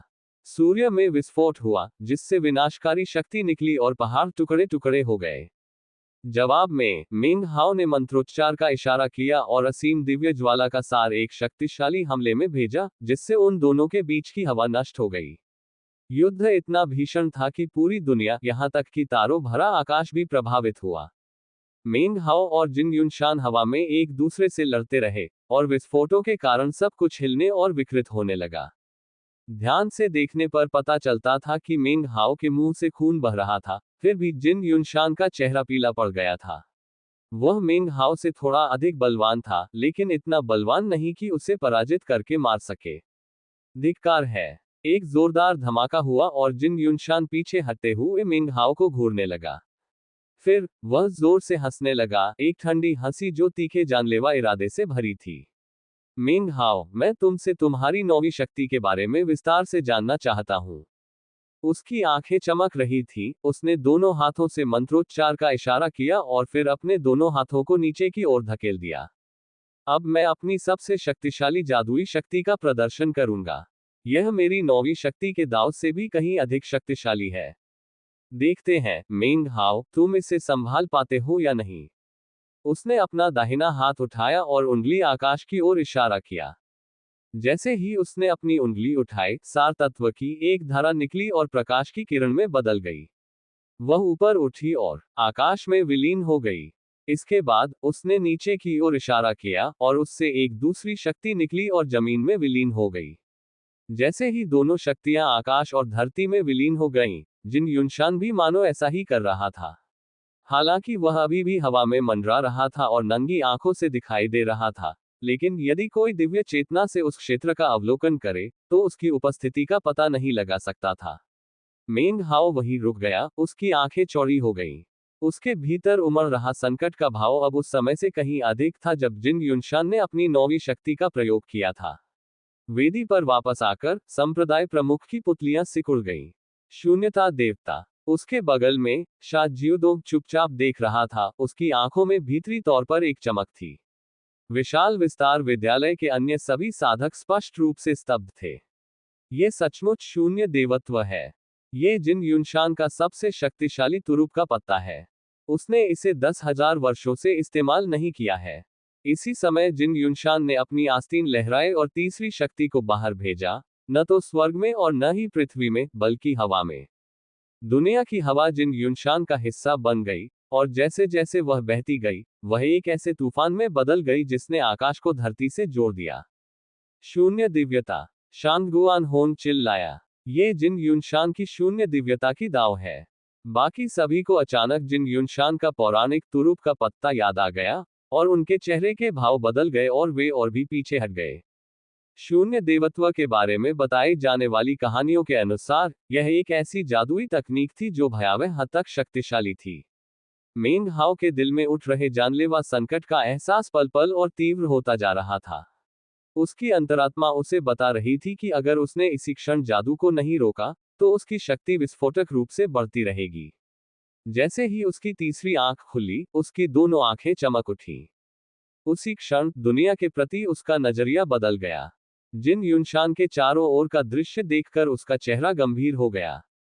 वह देख सकता था कि जिन युनशान का शरीर विलीन होकर स्वर्ग और पृथ्वी में विलीन हो रहा है और संसार का हिस्सा बन रहा है। मेंग हाओ समझ गया कि यदि वह उसके करीब गया, तो वह स्वयं भी स्वर्ग और पृथ्वी की शक्ति में समाहित होकर विलीन हो जाएगा।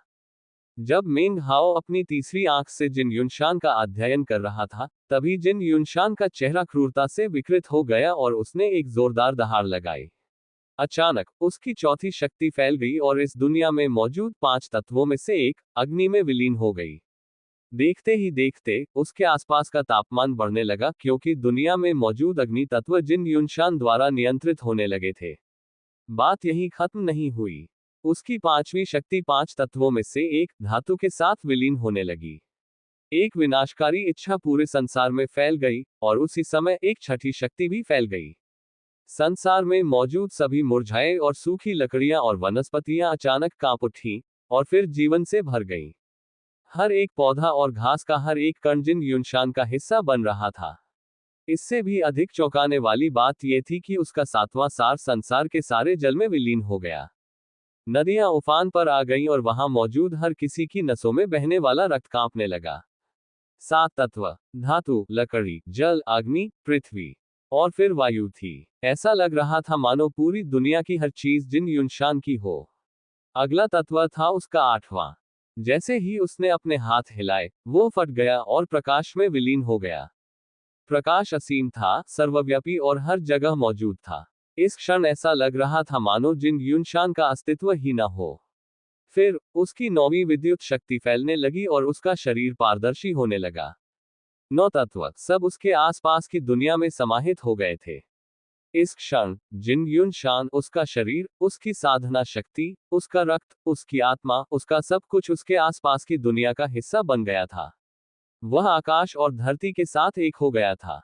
वह आकाश था, वह धरती थी, वह हवा थी, वह पंचतत्व था, वह बिजली थी, वह संसार था। रुम्मम्बल्ले मेंग हाओ, जिन युनशान दहाड़ा। उसके मुंह से निकले ये शब्द मानो हर जगह गूंज रहे थे। हर जगह, हर नदी, दुनिया का हर कोना उसकी हत्या की इच्छा से भर गया था। ज्वाला के जीव, पेड़ पौधे, पहाड़, बिजली, हर जगह से ये इच्छा फूट पड़ी। ये लगभग जिन युनशान की ही नहीं, बल्कि पूरी दुनिया की गर्जना जैसी थी। मेंग हाओ ने गहरी सांस ली, और वहां मौजूद बाकी सभी लोग कांप रहे थे। मेंग हाओ, यह मेरा शून्य दैवीय रूपांतरण है। जिन युनशान ने अपना दाहिना पैर उठाया और जोर से पटका। ऐसा करते ही आकाश कांप उठा और धरती हिल गई। संसार कांप उठा और एक जबरदस्त शक्ति का विस्फोट हुआ। जिन युनशान पूरे संसार का स्वामी, उसकी आत्मा था। संसार उसका शरीर था, और एक विचार मात्र से वह सब कुछ गतिमान कर सकता था। उसके पैर पटकने की आवाज ऐसी थी मानो पूरी दुनिया ने अपना पैर पटका हो, जिससे सब कुछ बुरी तरह हिल गया। दुनिया थर्रा उठी और धरती कांप उठी। जिन युनशान ने अपना दाहिना हाथ मुट्ठी में कस लिया और फिर एक जोरदार मुक्का मारा। मेंग हाओ के नजरिए से वह मुक्का ऐसा था मानो पूरी दुनिया की सारी शक्ति एक जगह केंद्रित हो गई हो। उसमें बिजली, पांचों तत्व, आकाश, धरती, सब कुछ समाहित था। और वह सब कुछ मेंग हाओ की ओर आ रहा था। जैसे ही मुक्का उस पर पड़ा, आकाश और पृथ्वी चकनाचूर हो गए। मेंग हाओ के मुंह से खून निकल आया और वह पीछे की ओर जा गिरा। अभी भी अपनी नौवीं शक्ति को प्रकट करने के लिए तैयार नहीं हो। जिन युनशान का घातक इरादा चरम पर पहुंच गया था। उसने एक और कदम आगे बढ़ाया और जैसे ही उसने अपना दाहिना हाथ मेंग हाओ की ओर मारा, दुनिया हिल उठी। जैसे ही उसकी सारी शक्ति एक साथ एकत्रित हुई, संसार कांप उठा। एक भीषण आंधी उठी और मेंग हाओ के संभलने से पहले ही उस पर टूट पड़ी। उसके मुंह से खून बहने लगा और वह पीछे गिर पड़ा। उसके शरीर से चटकने की आवाजें आ रही थीं, उसका मांस क्षत विक्षत और फटा हुआ था। तुम अब भी मेरी नौवीं शक्ति को देखने के योग्य नहीं हो। वह गुर्राया। जैसे ही उसने ऊपर देखा, उसकी आंखें चमक उठी और उसकी तीसरी आंख तेजी से दमक उठी। तीव्र प्रकाश ऐसे निकला जैसे अमावस्या की रात में मशाल जल रही हो। वह प्रकाश एक पुकार में बदल गया। यह पुकार स्वयं मेंग हाओ की ओर से नहीं, बल्कि उनके भीतर स्थित पीतल के दीपक की ओर से आई। उसी समय उन्होंने अपनी तीसरी आंख खोली, जिससे तेज रोशनी निकली और पूरी दुनिया में फैल गई। कुछ और भी घटित हुआ जो बेहद महत्वपूर्ण था। जैसे ही प्रकाश और पुकार फैली, आकाश और पृथ्वी कांपने लगे, और जिन युनशान इसे रोकने के लिए कुछ भी नहीं कर सका। जिन युनशान का चेहरा तुरंत उतर गया। मेंग हाओ एक दिव्य आत्मा की तरह हवा में मंडरा रहा था। उसकी तीसरी आंख से एक शानदार प्रकाश निकल रहा था। उस तीसरी आंख से अपने चारों ओर की दुनिया को देखते हुए, उसने इतने सारे भूत देखे कि वे अनंत प्रतीत हो रहे थे। जब वे जीवित थे तब वे एक समृद्ध दुनिया में रहते थे, जिसका अंत तब हुआ जब सर्वशक्तिमान ईश्वर ने उसे नष्ट कर दिया। इस लिहाज से यह कहा जा सकता है कि कब्रिस्तान के असली मालिक ये भूत ही थे। जब मेंग हाओ ने अपनी तीसरी आंख खोली और तेज रोशनी के रूप में दिव्य इच्छा का संचार किया, तो वह पीतल के दीपक की आवाज के साथ मिलकर चुपचाप पूरे भूभाग में फैल गई।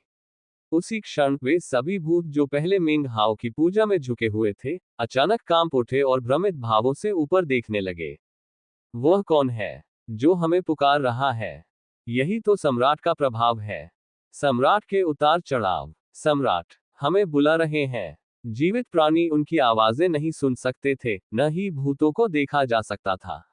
हालांकि वहां मौजूद जीवित प्राणी भूतों के कारण उत्पन्न होने वाले कंपन को महसूस कर सकते थे। केवल भूत ही उनकी आवाजें सुन सकते थे, जो धीरे धीरे तेज होती गईं और अंत में एक विशाल ध्वनि तरंग की तरह हो गईं। यहां तक कि जो भूत धरती पर मौजूद नहीं थे, वे भी कांप रहे थे और उनकी आंखों में उत्साह की चमक देखी जा सकती थी। उनकी चीखें विशाल महाद्वीप के हर कोने में गूंज उठीं, साथ ही एक बर्फीली आभा भी फैल गई। प्रेत उड़ने लगे और ऐसी ठंडक फैला रहे थे जो हर चीज को जमा सकती थी। अपने सम्राट की पुकार के कारण वे पागल होने लगे थे। सम्राट, ये सम्राट की आभा है। वो हमें पुकार रहे हैं। भूभाग के बाहर मौजूद अनगिनत भूतों के कारण बर्फ के फैलने और खंडहरों को ढकने से चटकने की आवाजें गूंज उठी। भूतों के असंख्य झुंड एक भयानक लहर की तरह उमड़ पड़े और पहले भूभाग से जुड़े पुल को पार कर गए। असंख्य चीखती हुई आवाजें गूंज उठी। सम्राट को प्रणाम करने के हमारे रास्ते में जो भी बाधा आएगी, उसे नष्ट कर दिया जाएगा। पुल के चारों ओर छाए कोहरे से एक भयानक तीखी चीख गूंजी। कोहरा छंटने से पहले ही बर्फीली ठंड और भूतों के झुंड ने उसे कुचल दिया। पुल के कांपने से गड़गड़ाहट की आवाजें गूंज उठी। खून और मांस से बनी पुल की भुजाएं जम गईं और कुछ ही पलों में पुल बर्फ के अलावा कुछ नहीं बचा, क्योंकि बाहर मौजूद प्रेत धरती पर टूट पड़े। इसी बीच भूभाग की सतह पर स्थित खंडहरों के भीतर अधिकाधिक भूत प्रकट होने लगे। पहले तो वे भ्रमित दिखे, लेकिन जब उन्हें मिंग हाओ की पुकार सुनाई दी, तो उनके हृदय उत्साह से भर उठे। जल्द ही सभी खंडहरों और क्षेत्रों में मौजूद सभी भूतों ने ऊपर देखा और चिल्लाने लगे, ये तो सम्राट है। सम्राट की आभा। सम्राट मरे नहीं हैं, वे वापस आ गए हैं। सम्राट हमें बुला रहे हैं। रूओम मंबलल। धरती पर और उसके बाहर मौजूद सभी भूत केंद्रीय क्षेत्र की ओर उमड़ रहे थे, जहां मिंग हाओ मौजूद था। एक मंदिर के खंडहरों के भीतर अचानक एक भयावह आभा प्रकट हुई, साथ ही एक धुंधली सी आकृति भी। वह अन्य भूतों से भिन्न, अधिक प्राचीन प्रतीत होता था। जैसे ही उसने दूर तक देखा, उससे एक शक्तिशाली ऊर्जा का प्रवाह हुआ। सम्राट लौट आया है, उसने बुदबुदाया। उसने अपने दाहिने हाथ से एक इशारा किया, जिससे उसके हाथ में एक सोल पाइक प्रकट हो गई। फिर वह ठंडी हवा के एक झोंके में बदल गया, जो दूर तक फैल गया। एक अन्य क्षेत्र में एक नदी थी, जो उफान मारने लगी और उसमें से एक भयानक चेहरा उभर आया। जब उसकी आंखें खुली, तो उन्होंने एक पल के लिए चारों ओर खाली निगाहों से देखा, फिर वे उत्साह से भर गईं। सम्राट, ये सम्राट है। कांपते हुए वह पानी से बाहर निकला। ये भूत पूरे 30,000 मीटर लंबा था, और मिंग हाओ की पुकार की दिशा में पूरी गति से उड़ते हुए उसने सब कुछ हिला दिया। कुछ और दूर एक विशाल पर्वत था, जिसके शिखर पर बहते हुए सफेद वस्त्र पहने एक व्यक्ति खड़ा था। वह एक भूत था, फिर भी उसमें अपनी इच्छाशक्ति और बुद्धि थी। कांपते हुए उसने अपना सिर घुमाया और अविश्वास भरे भाव से दूर तक देखा। फिर वह पागलों जैसी उत्तेजना में हंसने लगा। वह सम्राट नहीं है, लेकिन वह सम्राट का प्रतिनिधित्व करता है। वह तेजी से आगे बढ़ा, उसके चारों ओर बर्फीली ठंडक फैल गई और वह दूर चला गया। पहले महाद्वीप के अनेक स्थानों पर ऐसे ही दृश्य देखने को मिले। जैसे ही भूत उड़ने लगे, आकाश और पृथ्वी में गड़गड़ाहट की आवाजें गूंज उठी और पूरी दुनिया कांप उठी। कब्रिस्तान के पहले भूभाग में बर्फीली ठंड फैली हुई थी। वास्तव में, यदि कोई ऊंची जगह से नीचे देखता, तो ऐसा लगता मानो पूरा भूभाग बर्फ में बदल रहा हो। खंडहर बर्फ से ढक गए, पहाड़ जम गए, नदियां जम गईं, अनगिनत पौधे और यहां तक कि हवा भी जमने लगी। जैसे ही दुनिया कांप उठी, वेदी के बाहर खड़े लोगों ने बर्फीली ठंडक महसूस की और उनके भीतर आश्चर्य की भावना उमड़ पड़ी। क्या हो रहा है? कुछ गड़बड़ है। सब कुछ पल भर में ही जम गया। वे चौंक गए और उन्होंने चारों ओर देखा तो हवा में बर्फ उड़ती हुई दिखाई दी। लेकिन ये बर्फ सफेद नहीं, बल्कि काली थी। दरअसल मिंग हाओ जो देख रहा था वह बर्फ नहीं, बल्कि अनगिनत भूत थे। इससे पहले उसने कभी भी अपनी इच्छा से कब्रिस्तान में मौजूद भूतों को नहीं बुलाया था। वह हवा में मंडरा रहा था, बाहें फैलाए हुए, जैसे असीम बर्फीलापन चारों ओर फैल रहा हो। अनगिनत भूत उसके चारों ओर चक्कर लगा रहे थे और चटकने की आवाजें हवा में गूंज रही थीं। वहां मौजूद कोई भी प्राणी भूतों को देख नहीं सकता था, लेकिन वे जो कुछ हो रहा था उसे महसूस कर सकते थे। वे मिंग हाओ के चारों ओर बन रही असंख्य भयानक आभाओं को महसूस कर सकते थे और बता सकते थे कि अदृश्य आकृतियां उसे घेरे हुए हैं। लेकिन जिन युनशान अलग था। शून्य दैवीयता की अवस्था में होने के कारण वह स्वयं संसार में विलीन हो गया था। वह संसार था और संसार वह था। इसलिए वह अपने और मिंग हाओ के चारों ओर उड़ते अनगिनत भूतों को देख सकता था। फिर उसने सदमे से देखा कि भूत जोश और उत्साह से भरी आंखों से मिंग हाओ के सामने झुकने लगे। सम्राट को नमस्कार, सम्राट को नमस्कार, सम्राट को नमस्कार। असंख्य आवाजें एक कर्कश ध्वनि में गूंज उठी, जिसने तारों भरे आकाश को हिला दिया। एक विशाल ध्वनि तरंग जो गरज की तरह गूंजी। असंभव। जिन युनशान पूरी तरह से हैरान थी और बुरी तरह कांप रही थी। जो कुछ हो रहा था वह पूरी तरह से चौंकाने वाला था। उसे अपनी आंखों पर लगभग यकीन ही नहीं हो रहा था। अधिकाधिक भूत प्रकट होते गए और चारों दिशाओं में दसियों हजार किलोमीटर तक फैले क्षेत्र को भर दिया। वे सभी उग्र कट्टरता से लज्जित हो रहे थे। कुछ ऐसी हस्तियां भी थीं जिन्हें देखकर जिन युनशान व्यक्तिगत रूप से बहुत भयभीत हो गया, और वे भी मिंग हाओ के समक्ष नतमस्तक हो गईं। जिन युनशान इतना स्तब्ध रह गया कि उसके माथे से पसीना टपकने लगा। असंख्य प्रेतों का समूह मिंग हाओ की पूजा कर रहा था, मानो वह उनका सम्राट हो। उसकी आंखें ठंडी थीं और वह चारों ओर देख रहा था, और उसकी निगाहों से मिलने वाले साधक मानसिक रूप से पूरी तरह हिल जाते थे। ऐसा लग रहा था जैसे उन पर बिजली गिर गई हो या वे बर्फ में जम गए हो। आश्चर्य से कांपते हुए संप्रदाय का नेता अपने पैरों पर खड़ा हो गया, और एक तरफ शा ज्यूदोंग सदमे में हौंफने लगा। वे दोनों 9 सारों के शिखर पर थे, और यद्यपि वे शून्य दिव्यता रूपांतरण के बीच में नहीं थे और भूतों को नहीं देख सकते थे, उनकी दिव्य इंद्रिय स्पष्ट रूप से उन असंख्य भूतों का पता लगा सकती थी जिन्हें मिंग हाओ ने भूभाग के भीतर और बाहर दोनों से बुलाया था। पूरा इलाका भूतिया आत्माओं से पूरी तरह भरा हुआ था, और फिर कड़ाके की ठंड थी जिसके कारण दोनों ने जोर जोर से सांस ली। अगर उनकी ऐसी प्रतिक्रिया हुई, तो शांगगुआन होंग और अन्य 9 तत्वों के साधकों या 8 तत्वों के पारगनों की प्रतिक्रिया का वर्णन करने की शायद ही जरूरत है। वे सभी आश्चर्य से चकरा गए। मेंग हाओ और जिन युनशान के बीच युद्ध अपने चरम पर पहुंच चुका था।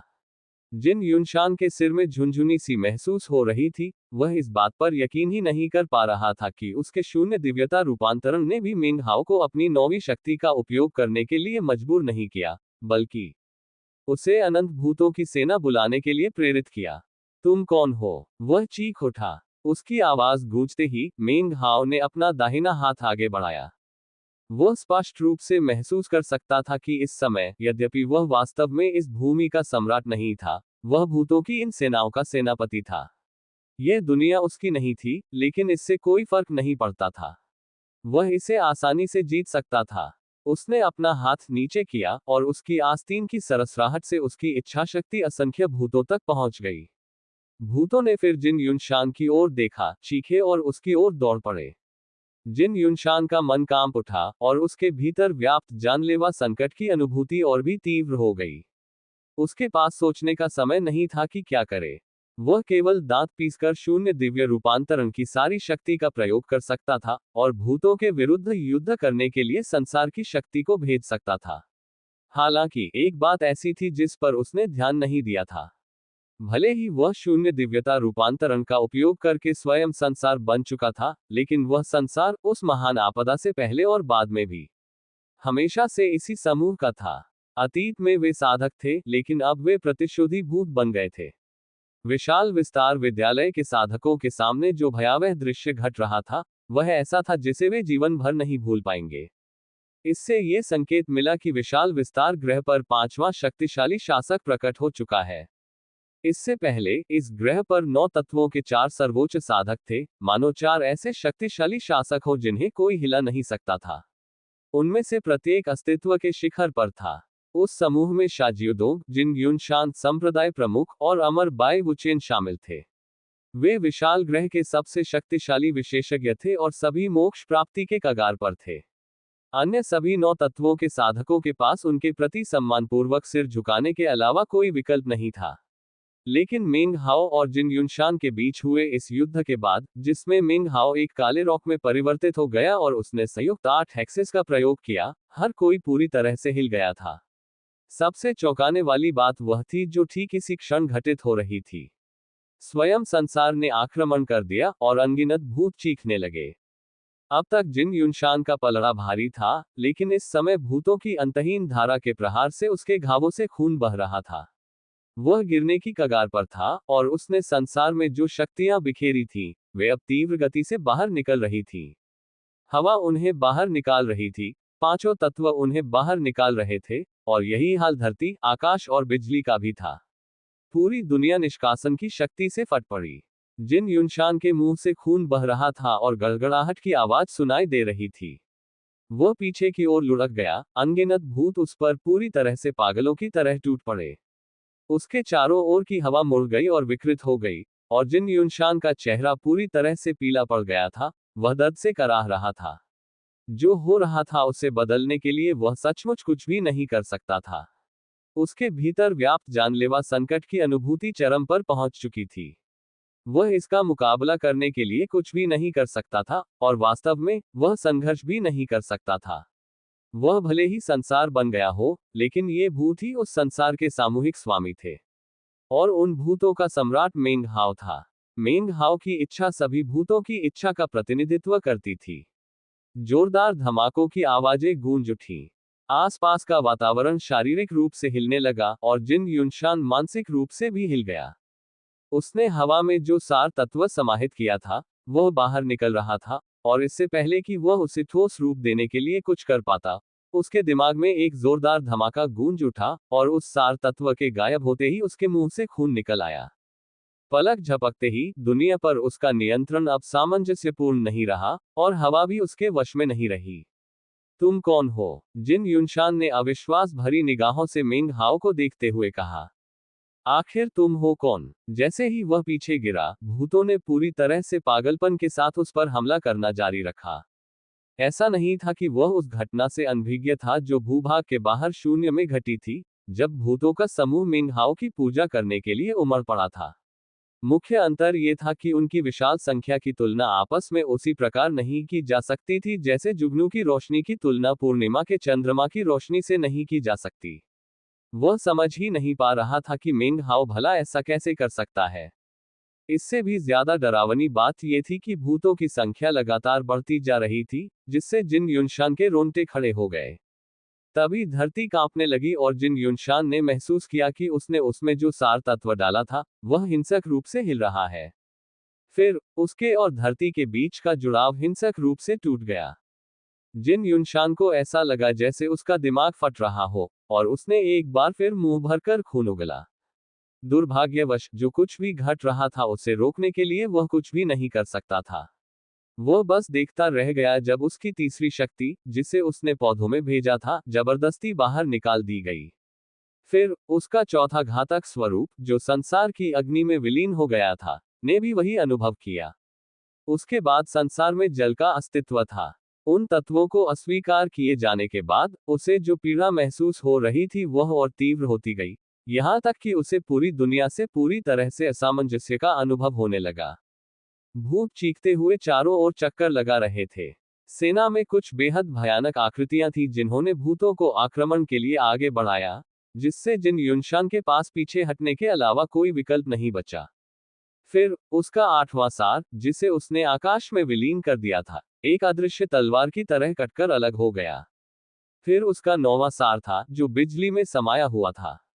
जिन युनशान ने खून की एक बड़ी घूंट खांसी की, और उसका शरीर बेजान होकर लटक गया। वह अब लगभग पारदर्शी नहीं था, बल्कि संसार द्वारा पूरी तरह से अस्वीकार कर दिया गया था। वह लगभग ऐसा दिख रहा था मानो उसे किसी विशालकाय पैर ने कुचल दिया हो। मेंग हाओ ने हाथ के एक साधारण इशारे से ही उसके सबसे शक्तिशाली तुरूप के पत्ते, शून्य दिव्यता रूपांतरण को गीली टहनी की तरह चूर चूर कर दिया। उसके पास पलटवार करने की शक्ति भी नहीं बची थी। अगर तुम यहां नहीं होते तो तुम इनमें से कुछ भी नहीं कर पाते। जिन युनशान चीख उठा। दुनिया से ठुकराए जाने के बाद जिन युनशान फिर से गिर पड़ा, लेकिन भूतों ने उस पर हमला करना बंद नहीं किया। मेंग हाओ की आंखों में हत्या की तीव्र इच्छा झलक रही थी, और उसने अपना दाहिना हाथ बढ़ाकर जिन युनशान की ओर इशारा किया। इससे भूत पहले से भी अधिक हिंसक हो गए और हमले के लिए जिन युनशान की ओर बढ़ पड़े। नहीं, वह चीख उठा। उसके भीतर एक भयानक संकट की अनुभूति उमड़ पड़ी।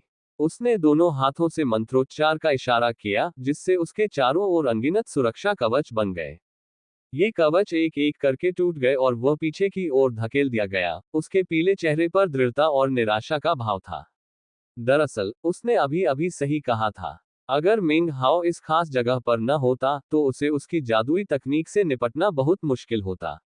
इतना ही नहीं, उसे इसके लिए भारी कीमत चुकानी पड़ती, न कि वह बस यूं ही हाथ हिला देता जैसा उसने अभी किया। जिन युनशान के चारों ओर मौजूद सुरक्षा कवच के ढहने से गड़गड़ाहट की आवाज गूंज उठी।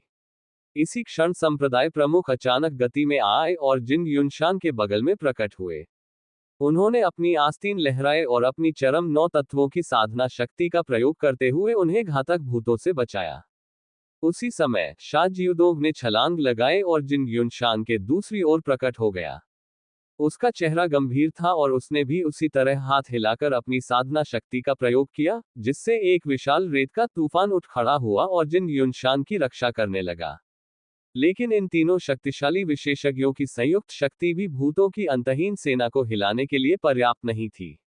भूतों के हमले से वे पीछे हटने लगे, उनकी ऊर्जा और रक्त उबलने लगा, उनकी साधना शक्ति डगमगाने लगी। बाकी लोग क्या कर रहे हैं? संप्रदाय प्रमुख ने गरजते हुए कहा, उनकी आवाज में घबराहट थी। क्या तुम बस अपने साथी दाओवादी जिनको मरते हुए देखने का इंतजार कर रहे हो? बूढ़े नौवे, अपना हाथ रोक लो। शांगुआन होंग ने कुछ नहीं कहा, लेकिन उसके दिल में कड़वाहट भरी हुई थी। उसने और वहां मौजूद अन्य लोगों ने दांत पीसकर जिन युनशान के चारों ओर प्रकट होने के लिए उड़ान भरी। उन्होंने अपनी पूरी शक्ति रक्षा में लगा दी, अपनी साधना शक्ति का प्रयोग करते हुए भूतों को रोकने के लिए बल का एक तीव्र बवंडर उत्पन्न किया। उस संयुक्त बल ने क्षण भर के लिए भूतों को रोक दिया। हालांकि ये भूत पूरे भूभाग की जीवन शक्ति का प्रतिनिधित्व करते थे और उनमें कुछ अत्यंत शक्तिशाली सत्ताएं भी समाहित थीं। जैसे जैसे वे शक्ति के उस बवंडर पर आक्रमण करते रहे, वह बुझने की कगार पर खड़ी लो की तरह टिमटिमाने लगा। मेंग हाओ हवा में मंडराता रहा, जो कुछ घट रहा था उसे देखकर वह थोड़ा बेचैन था। कब्रिस्तान के भूत स्वभाव से ही शक्तिशाली थे और मेंग हाओ का मानना था कि शायद इसी वजह से उनकी मृत्यु हुई थी। हे नौवें गुरु, हमें साथी दाववादी जिनकी जरूरत है। संप्रदाय के नेता ने मेंग हाओ की ओर देखते हुए कहा। उनकी जादुई तकनीकें और दिव्य शक्तियां इस भूभाग से परे के भूभागों में हमारी मदद करेगी। अगर वे यहां मर जाते हैं तो 9वें भूभाग तक पहुंचना बहुत बहुत मुश्किल हो जाएगा। जिन युनशान चुप रहे। उनका चेहरा पीला पड़ गया था, वे मेंग हाओ को देख रहे थे और उनके भाव स्पष्ट रूप से मिश्रित थे। हालांकि वे पीछे हटना नहीं चाहते थे, पर वे जानते थे कि अगर वे पीछे नहीं हटे तो संभवतः उनकी मृत्यु हो जाएगी। अंत में उसने आह भरी। वह एक दृढ़ निश्चयी व्यक्ति था, और यद्यपि वह समझ गया था कि मेंग हाओ मरने तक चैन से नहीं बैठना चाहता, उसने इस बात को अनसुना कर दिया, हाथ जोड़कर मेंग हाओ को प्रणाम किया। उसने एक शब्द भी नहीं कहा, केवल अपने हाव भाव से ही अपनी भावना व्यक्त की। मेंग हाओ ने माथे पर शिकन डाली। यह सच था कि वह जिन युनशान को मारना चाहता था, और कब्रिस्तान छोड़ने के बाद ऐसा करना मुश्किल होगा, लेकिन सच्चाई यह थी कि अगर उसने उसे यहीं और अभी मार डाला, तो विशाल विस्तार स्कूल के सभी लोग उससे नाराज हो जाएंगे। वह ऐसा परिणाम नहीं चाहता था।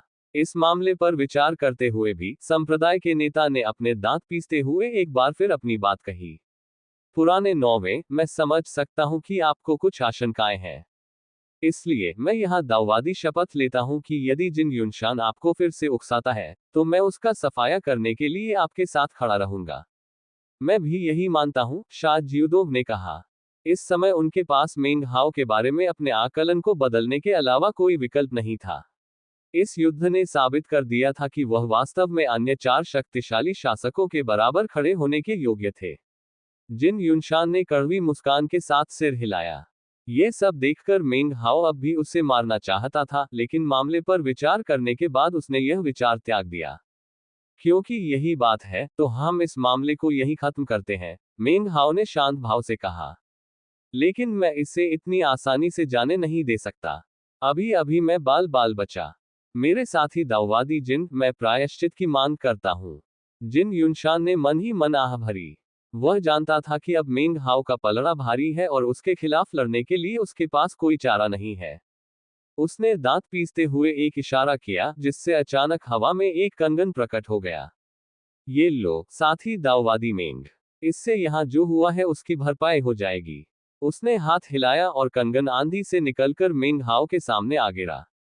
मेंग हाओ ने अपनी दिव्य चेतना से उसका अवलोकन किया और पाया कि उसमें अनगिनत अमर जैड पत्थरों और अन्य कई कीमती सामग्रियों से भरी एक थैली थी।